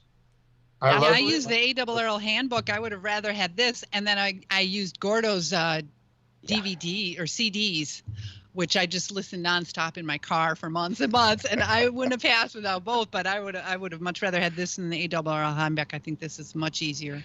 Yeah, this is a good springboard into some of the more technical presentations. And so you can, you've got your license, you've got a billion questions. And so this book tries to answer them, and it tries to point you in the various places for videos and books and websites and whatnot, how to do stuff like Dean's vanity call sign. How would you know to find that unless somebody told you? So there you go. That's and what the next comment I wanted to make was, how did it get labeled 705? Did Ray have something to do with that? Yeah, I don't know. What am I getting blamed for now? Oh, come on. He said it's the 705 edition. So I was wondering if it's the icon the one with the 705 the one frequency. with the photo of it. The photo. I said, Ray, we need a really nice picture of a radio for the front cover. What do you got? And Ray turned around and said, well, here's my backyard. Let's go take a picture. Let me check my trunk. Oh, here, this will work just fine. Right. How does that magic pickup truck work anyways, Ray? Yeah, I did one of those. Oh, man, it's working overtime now. Got to get one of those. All we see is this found in my truck, found in my trunk. Amazing, by the way. But we do have fun with it, and it was quite interesting this past week to be at an air show with the aviation division, and the guy across the aisle in another booth saw me walking out of the booth with a brown paper bag, and he goes, "Did you find that in your truck?" and I'm like, "What?" He goes, "Did you find that in your truck?" And I'm like, mankind, I never thought that phrase would be popular in the aviation division. That's fun. So, hams are everywhere. The only bad thing about that truck, though, is there's a loose nut behind the wheel. That's the only bad thing about that truck. I don't know if it's too bad or if it's a bad thing or a good thing, Don. It works for you, so you do you, Ray. All right, well, thanks, Ward, for joining us. Yeah. Yeah, thank you for joining us, Ward. I'm going to have you back on for grounding and bonding, and appreciate you joining us on this great 500th episode. Yeah. Ward needs to bring Dr. Beldar. Dr. Beldar. Yeah, I know that guy. Yeah. Yeah, I'll wear my lab coat. Looking forward to nice Spurious Submissions, or whatever you're calling the band this May. Oh, the Spurious Submissions. Yep. Everybody wants to know. I just tell everybody we're all in rehab right now. When we get out of rehab. I think you should switch to a Caribbean salsa and call yourself the Cuban Jammers. Oh, yeah. There you go. There you go. Yeah, Sean's really good on congas and whatnot. Yeah. And I just mention, under Ward's name, he has yasmi.org. Now, I don't know what that is, but you did explain it, correct? Tell us what that's about. No, you didn't. Nope. Okay. Well, take it away. All right. Yasmi is a foundation. It's an old foundation. It goes back into the 50s. It was originally created to cover the expenses for the first multi-site de-expeditioner, Danny Weil, VP2VP, way back when. And Danny sailed around the Caribbean and needed some help covering his expenses, so they created a foundation. Later, it covered the QSL card costs for Lloyd and Iris Colvin, who operated from 169 countries, I think, and visited 223. And it's a pretty amazing story. But the Yasmi Foundation is a nonprofit that tries to fund projects and individuals who are making a difference in the hobby and pushing ham radio forward, particularly outside the United States and with younger operators. So visit our website, yasmi.org. There it is. And it'll tell you all about it. We just have a brand new update. And Yasumi is from the Japanese word Yasumi, that means peace. And that was the name of Danny's boat way back when. So that, in a nutshell, is what the Yasumi Foundation is. Well, and thank it's you so spelled much. Y-A-S-M-E, Yasumi. Y-A-S-M-E, thank you, yes. And I remember delivering a repeater to Arecibo in Puerto Rico that Yasumi Foundation donated, right? That was you guys that donated that one? Yeah, on my day off. We were involved with supporting the Puerto Rico guys, even as a pass-through, and also on the Virgin Islands too. So sometimes we donate, sometimes we help them make arrangements. We know this people. This was right after Maria when I was down there during that, so that was pretty cool. Yeah, total mess. Yep. Well, thank you so much, Ward, for being here tonight. I for one, really appreciate it, and everything that you're doing. So it's an honor to be on number 500. Thank you very much. Yeah. We'll have you on again because there's a whole lot of really interesting things that you can talk about, Yasumi included, plus the grounding and everything else that you're into. So we're going to pencil you in for a little farther down the log, Ward. Okay. Thank you, Ward. Well, you can see my technical library back there. It's all full. Yes. Yes. Yeah. Well, when you watch it live, sometimes I get a lot of bumps on the road. So we're just going to pretend like we're throwing it to Dawn now to catch up on Amateur Radio Newsline. And then I'll just cut this part out. So if you're not watching it live, you won't see this. So, Dawn, why don't you tell us what's going on with the Amateur Radio Newsline? Well, we've got a lot of stuff going on with Amateur Radio Newsline. And let's talk about, we've got Young Ham of the Year and a whole bunch of other stuff. So let's roll that beautiful ham footage. And then Josh has to make a quick change here. So let's change that real fast. The wrong file is still linked. Again, all this stuff gets cut out, so.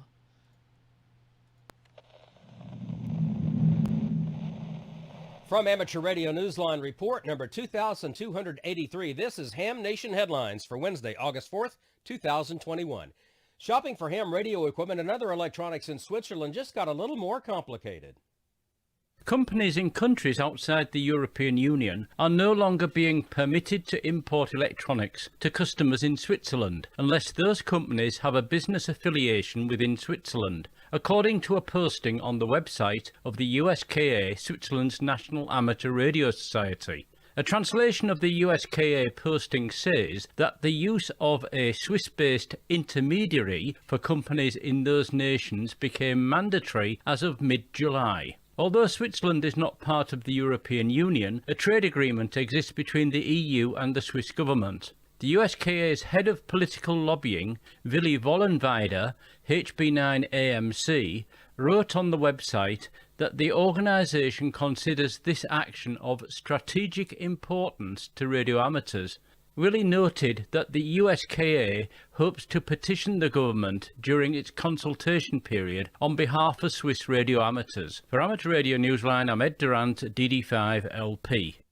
If you've ever dreamt of the perfect antenna, well, it doesn't yet exist. But scientists at NASA have developed one they believe is robust enough for one of Jupiter's moons. Think of it as a kind of super antenna. The unprecedented design from NASA's Jet Propulsion Laboratory is an all-metal structure created to withstand the intensely radioactive environment of Europa, one of Jupiter's moons. Its designer, Nasser Shahat, a senior antenna engineer at NASA, created it even before an actual robotic lander for Europa becomes a reality. Writing on the IEEE Spectrum website, Nasser said the antenna is able to transmit at a high data rate, is lightweight enough to not impede takeoff and landing, can communicate with Earth from 550 million miles away, and is resistant to the intense ionizing radiation of Jupiter. Quote, although it was designed for Europa, it is a revolutionary enough design that we're already successfully implementing it in future missions for other destinations in the solar system. End quote. Meanwhile, the lab might make use of this design in 2026 on a joint JPL European Space Agency mission to bring rocks back from Mars. For Amateur Radio Newsline, I'm Ralph Squillaci, KK6ITB. Amateur Radio Newsline is proud to announce the winner of the 2021 Bill Pasternak WA6ITF Memorial Amateur Radio Newsline Young Ham of the Year. Wow, thank you. That's pretty cool. That, the reaction from Faith Hannah Lee, KD3Z, upon learning she had been chosen as Newsline's Young Ham of the Year. Faith Hannah is 16 and the daughter of James, WX4TV, and Michelle, N8ZQZ Lee of Palm Coast, Florida. Faith Hannah says her parents were a big influence in her entry into the world of amateur radio, starting in December 2014 at the age of 10. So I started studying for my technician license along with my brother, and we both went in and got it. And 2 weeks later, I had earned my general. And then 2 months later, I earned my extra. So that allowed me to really get into the stuff that I liked, which was working HF. You can follow Faith Hannah and her family on their hamradio.world YouTube channel, where you'll see her brother, Zechariah, WX4TVJ, and sister Grace, KE3G. For Amateur Radio Newsline, I'm Mark Abramovich, NT3V. We encourage you to listen to Mark's unedited 4-minute report on Faith Hannah's achievements in the current Amateur Radio Newsline report, and to read the press release found on our website, arnewsline.org. Due to the COVID pandemic, Newsline will not present the award at the Huntsville Hamfest this year. Instead, we'll do it virtually on Tom Medlin's Amateur Radio Roundtable Show. You can see the presentation live at 8 p.m. Central, Tuesday, August 8th, on Tom's website, w5kub.com. We'd also like to thank our corporate partners, CQ Communications, Yaesu, Heil Sound, and Radio Waves Antennas. We could not do this without them. And that's all from the Amateur Radio Newsline, your independent source for amateur radio news for 4 decades and counting at arnewsline.org.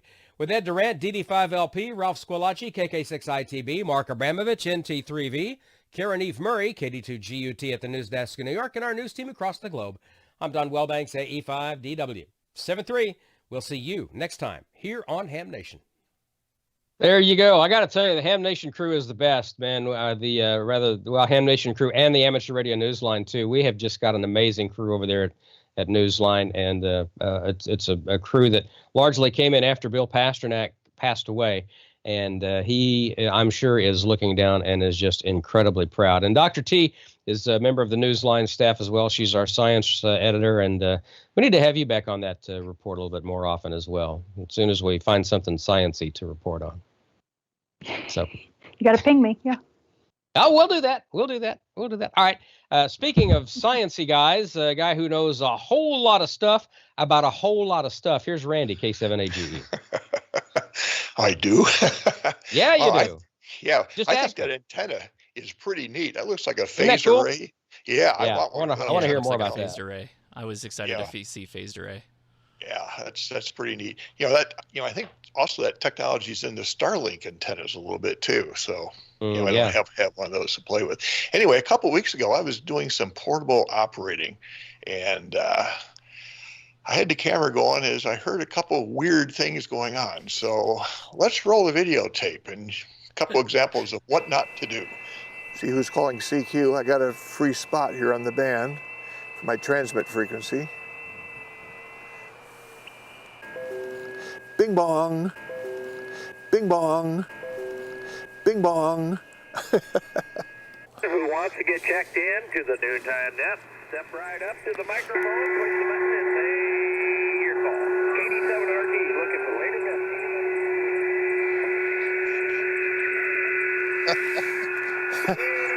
Sounds like somebody's vacuum cleaner came on.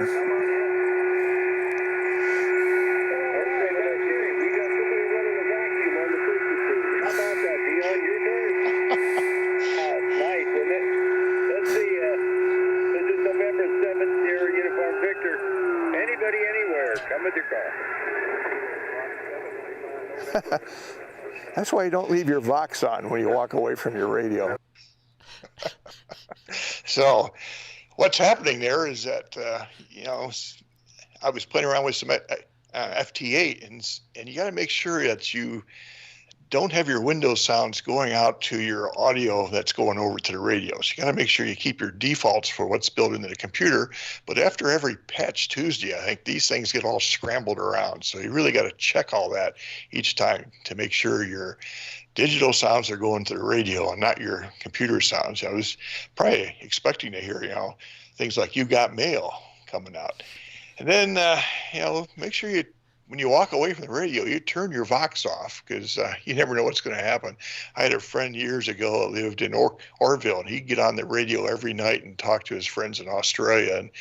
And one night he was kind of laying back with the microphone on his chest, and he fell asleep, and he started snoring. So snoring was being beamed with a kilowatt towards the Australia. He got a phone call that woke him up and told him to shut off the box there on the radio. So that's all I have for tonight. It's real quick. We're running long, and I think we have a video from Joe here. He's probably building or doing something. So let's take a look at that.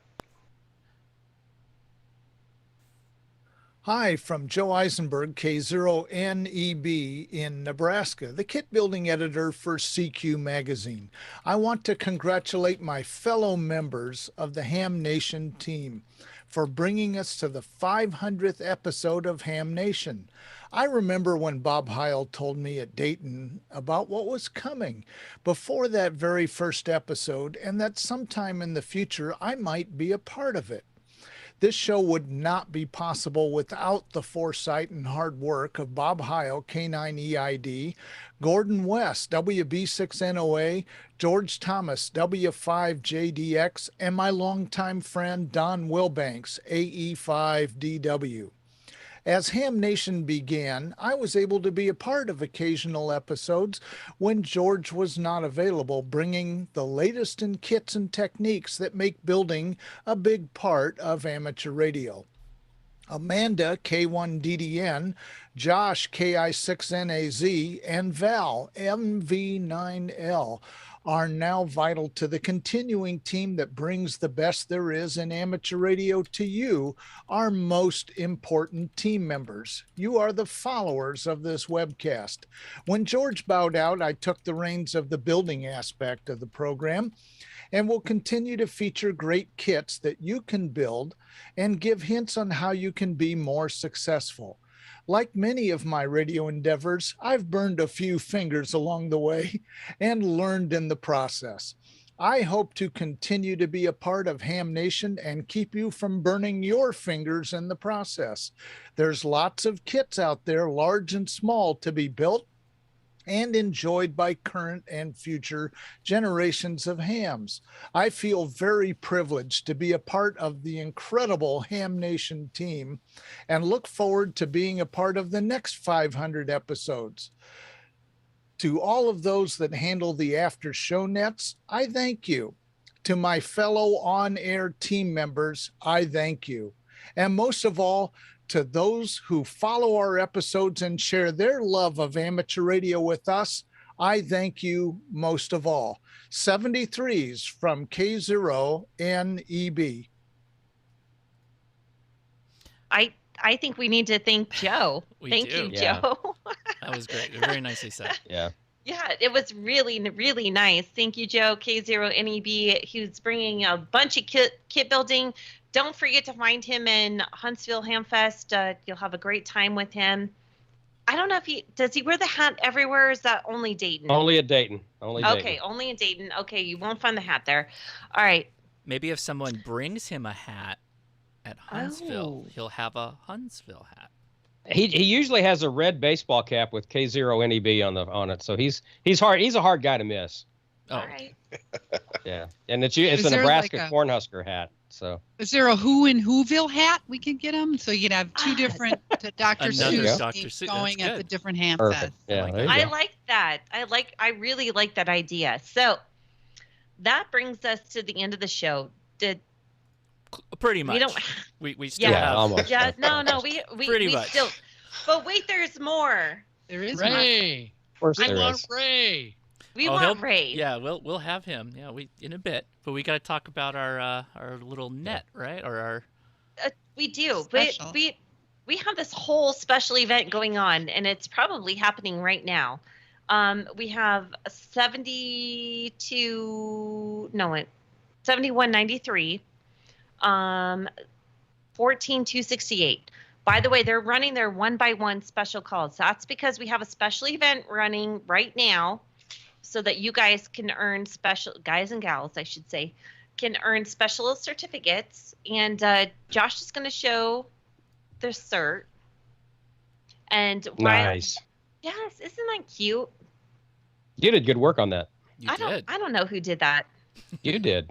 They were That's who underpaid. did. You did. For sure. But while Josh is showing this, I want to thank GBARC and Lou NO2C. First of all, they managed to agree to host downloadable digital certificates for all of us. So what that means is if you worked last man standing, basically the same thing happens again. You're going to be able to type in your call sign, download the certificate, and say, oh, look, I worked so-and-so or so-and-so. We have 3 1-by-1 calls going on out there. We have Whiskey 7 Hotel, Whiskey 4 Hotel, and Whiskey 2 Hotel. Not only that, but wait, again, there's more. You have the digital nets. So we have all of the DMR nets, all of the D-Star nets, and they have a huge schedule for all of you guys to get on and work them and get in the logs. So it's not just the after show tonight and in the next 2 weeks. And that's the other thing, is that you get the opportunity in 2 weeks to get this certificate. So yeah, it's going 2 weeks. So if you don't make That's contact on the digital modes, the HF modes, if that doesn't work out for you tonight, we're also doing the Discord after chat. You're going to have to join me over there for me to explain how that's going to work. But that will get you into the certificate as well. And that's going for 2 weeks. So, well, not 2 weeks. The next time we do Ham Nation, that will count as well. And I plan on doing some FT8 and FT4 as go. well as sidebands. So I'm going to be on during the day as I have time. I'm going to be doing some FT8 and sideband FT4. Somebody's got an early start on those nets because I can hear it in the background. I bet it's Gordo. I think That Gordo's brings me- working nets already. that brings I'm me here. to my next. I'm here.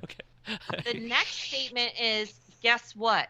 If you can't catch one of those 1-by-1s, if you catch one of us Ham Nation hosts on the air somewhere, you still qualify for a certificate. So Don's already mentioned where he's going to be.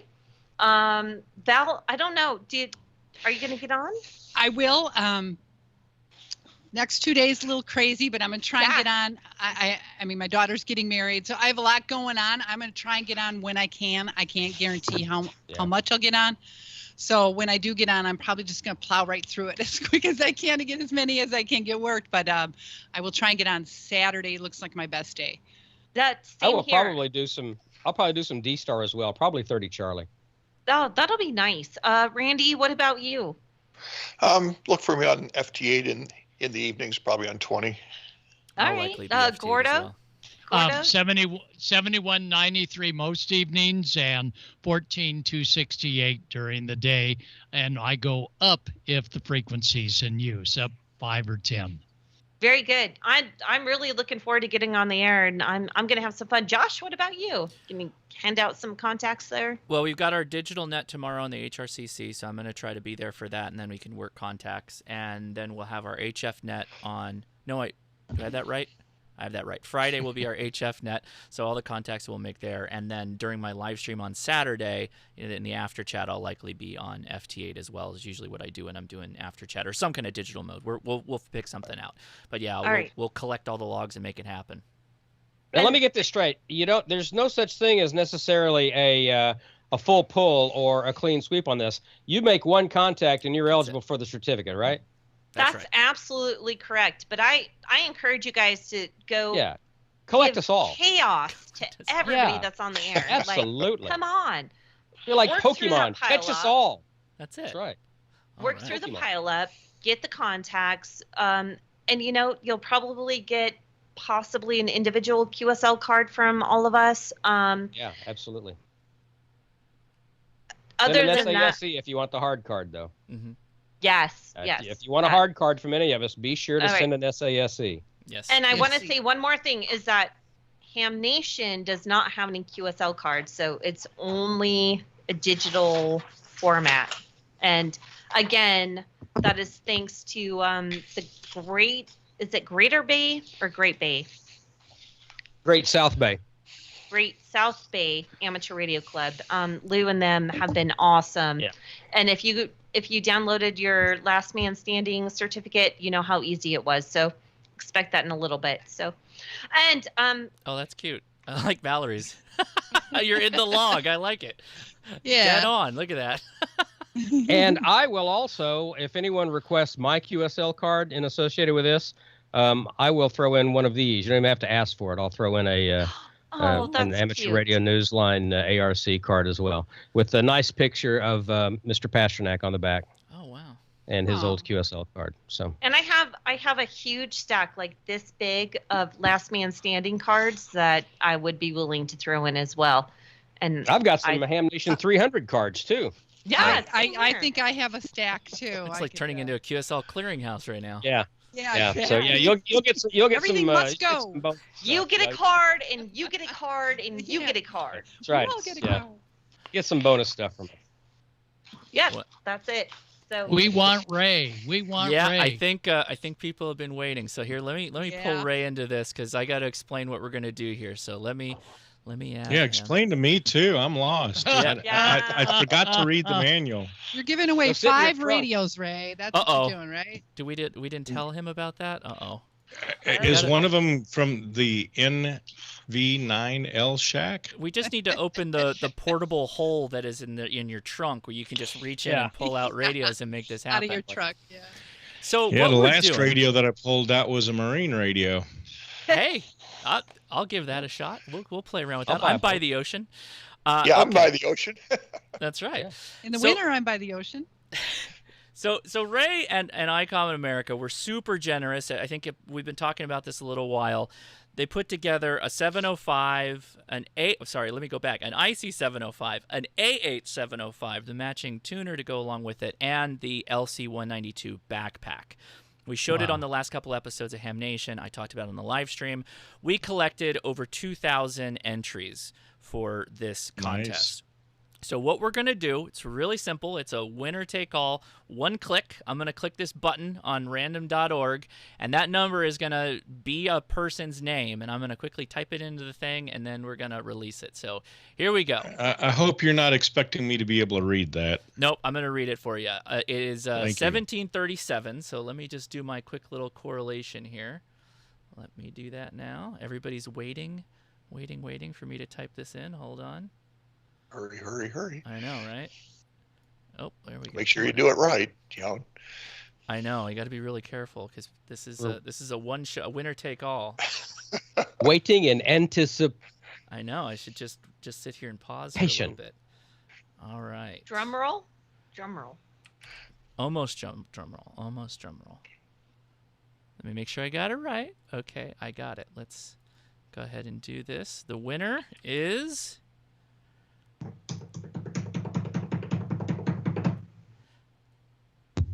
There you go. Kenny. Congratulations. Kenny Surratt. Call sign? Call sign. I have it here. Hold on. Congratulations, Kenny. I have to contact him. The form got a little cut on that one, but that's it. That's the winner. Kenny Surratt, you won. If you're in the chat right now, by chance, you could drop your call sign. But I'll contact you after, and we'll update that. For the next episode of Ham Nation, I'll make sure we put that in the announcements to get the clear information in there. Very nice. Let's see. In Ham Nation, where they didn't kill Kenny. That's it. No, we gave him a radio. We gave him a radio. I like it. Again, Ray and ICOM, of course, thanks so much for supporting the show, supporting this giveaway. I mean, I think, it's clear how important you are to allowing this to run and all the great things you do with ham radio. So thanks again. I really do appreciate it. For sure. Yeah, we do. Well, Thank you, Ray. I'm appreciative that you decided to take on another show. Yeah. Yeah, we all are. Yeah, it's We all fun. are. It is a lot of fun. I really do have a lot of fun doing this. Sometimes, though, some shows are bigger than others, and bigger than others have usually a lot of moving parts in the back end. So I do appreciate all the hosts' patience in letting me do what I'm doing, because I'm kind of running around doing things in the background, and they're seeing it kind of like in just a Skype chat, and they're like, Josh, does he even have the video on right now? I don't know what he's doing. So thanks for just bearing with me and keeping it rolling. And for all those that are asking for ICOM hats and ICOM swag, enter the drawing. Yeah. Josh, you give away several swag packs each episode. That's right. And again, link is in the description. 3 swag winners and then a radio every month. How can you beat that? All for free. Yeah. Nice.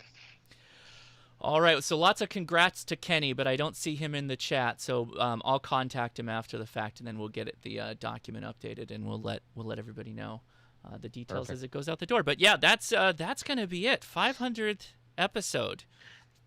Wow. Whew. All right, everybody. We've got more planned for 501 too. We've got so much show we couldn't cram it in just one. And we went over 2 hours tonight. We went over 2 hours. So yeah, that was a big one. Wow. And we still I'd have like to 500 thank viewers. George. Yeah. George, thank you so much for joining us tonight and all Bob. of this craziness. Bob is not here. I wish he was. George but... isn't either. That's his picture. But that is a that is a good picture he left us with. So that's we why left him George there. hasn't moved, Amanda. Right. He's got toothpicks, huh? All right. I'm Well, embarrassed. Like, I seriously thought he was there. Wait, I see Dr. T moving. She's here. She's here. here. I'm still here. For the next couple episodes, if we're going live with Dr. T, I think we've got to get her a chair. We got to figure out, because she's been standing this whole episode pretty much. Yeah. And wow, Dr. T, thank you for being on, but also for standing through the whole show. I take breaks. Okay. I know when you're throwing it one way or another, so I do take breaks in the back. I just try to make sure that I'm always available when you go to a group shot. So, because we have to be able to do the X's and the O's. We got to get the tic-tac-toe. We can't go through the middle because Bob's not here. So that's right. We should do the fastest to either do the O or the X. Well, you're a professional, because I could hardly tell you were taking breaks in there. I thought you were just standing the whole time. So you very nicely done. Oh, dang. Did I blow it? Shoot, I should have left the mystery. Man, yeah, see? so I've been standing the whole time. Keep your mouth shut. I can't do that. I've never been good at that. I know. Well, we can do another round the room. Does anyone have any last words? Because we've been going long, so let's just wrap her up if we can. We can get out of here. I don't know. I'm going to Discord, so join me over there.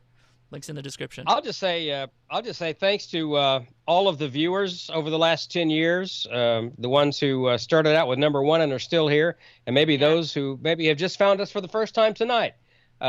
You can go back on YouTube and see all of the reruns from the ones that Josh has done, and you can also hit twit.tv. I believe all of the 9.5 years of Twitch shows are all still on there as well. Twit.tv. Just do a Google search for Ham Nation, and if you want to go back and rewatch anything all the way from the front, I know Joe Walsh has been on 2 or 3 times. We also had we've had other musicians as well. Larry Junstrom, the late bass player from 38 Special, was one of our early guests as well, and was a very good interview. So go back and check out all the reruns at twit.tv and also on YouTube at Josh's Ham Radio Crash Course channel. And we thank everyone for being here tonight, and we certainly hope we get to see you at a Ham Fest soon. And with that, I will throw it up. We'll go up that way to Valerie. Thanks. I just want to thank everybody. Thank all our sponsors, especially ICOM and DX Engineering, who was a major sponsor on Twit as well. But we've had some great sponsors throughout the year, from mattresses, you name it. We've had it, accounting software. So we couldn't have been on the air without them and without you guys, the viewers. So thank you, and thanks for letting us come into your home every other week now. Yeah. I'll pass it up to Gordo. We'll keep going up. A decade, and I'm ready to hit the ocean. Got my Marine ICOM ready, tuned in, and it does ham quite nicely. 73. I'll be back. I'll be gone a little bit, but we'll see you soon. Let's go all the way around the clock. Go ahead, Ray. I guess that leaves it to me.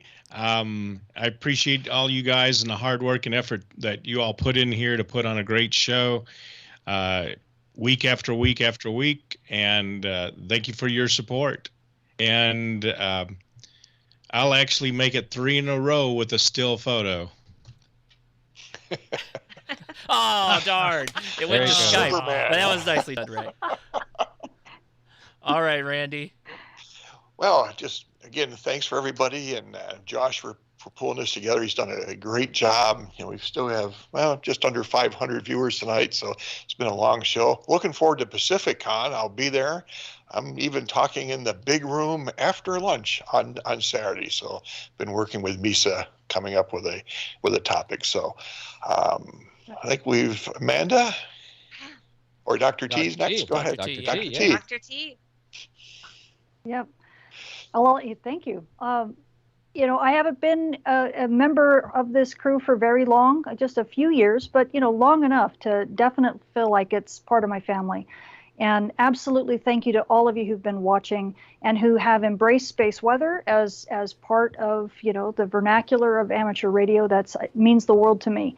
And, all I can say is I just hope that we get to Ham Nation 1000, right? I imagine what all of us are going to be looking like when we reach that particular episode. But I'm rooting for it. We're going to get there, right? So thank you all, and I'll pass it to Amanda down below. Thank you so much, Dr. T. And the funniest thing is that Don posted, he's like, dang, we were really freaking young, because I was showed anyway. some really young photos of us. You ladies look the same. I've aged about 20 years, it looks like.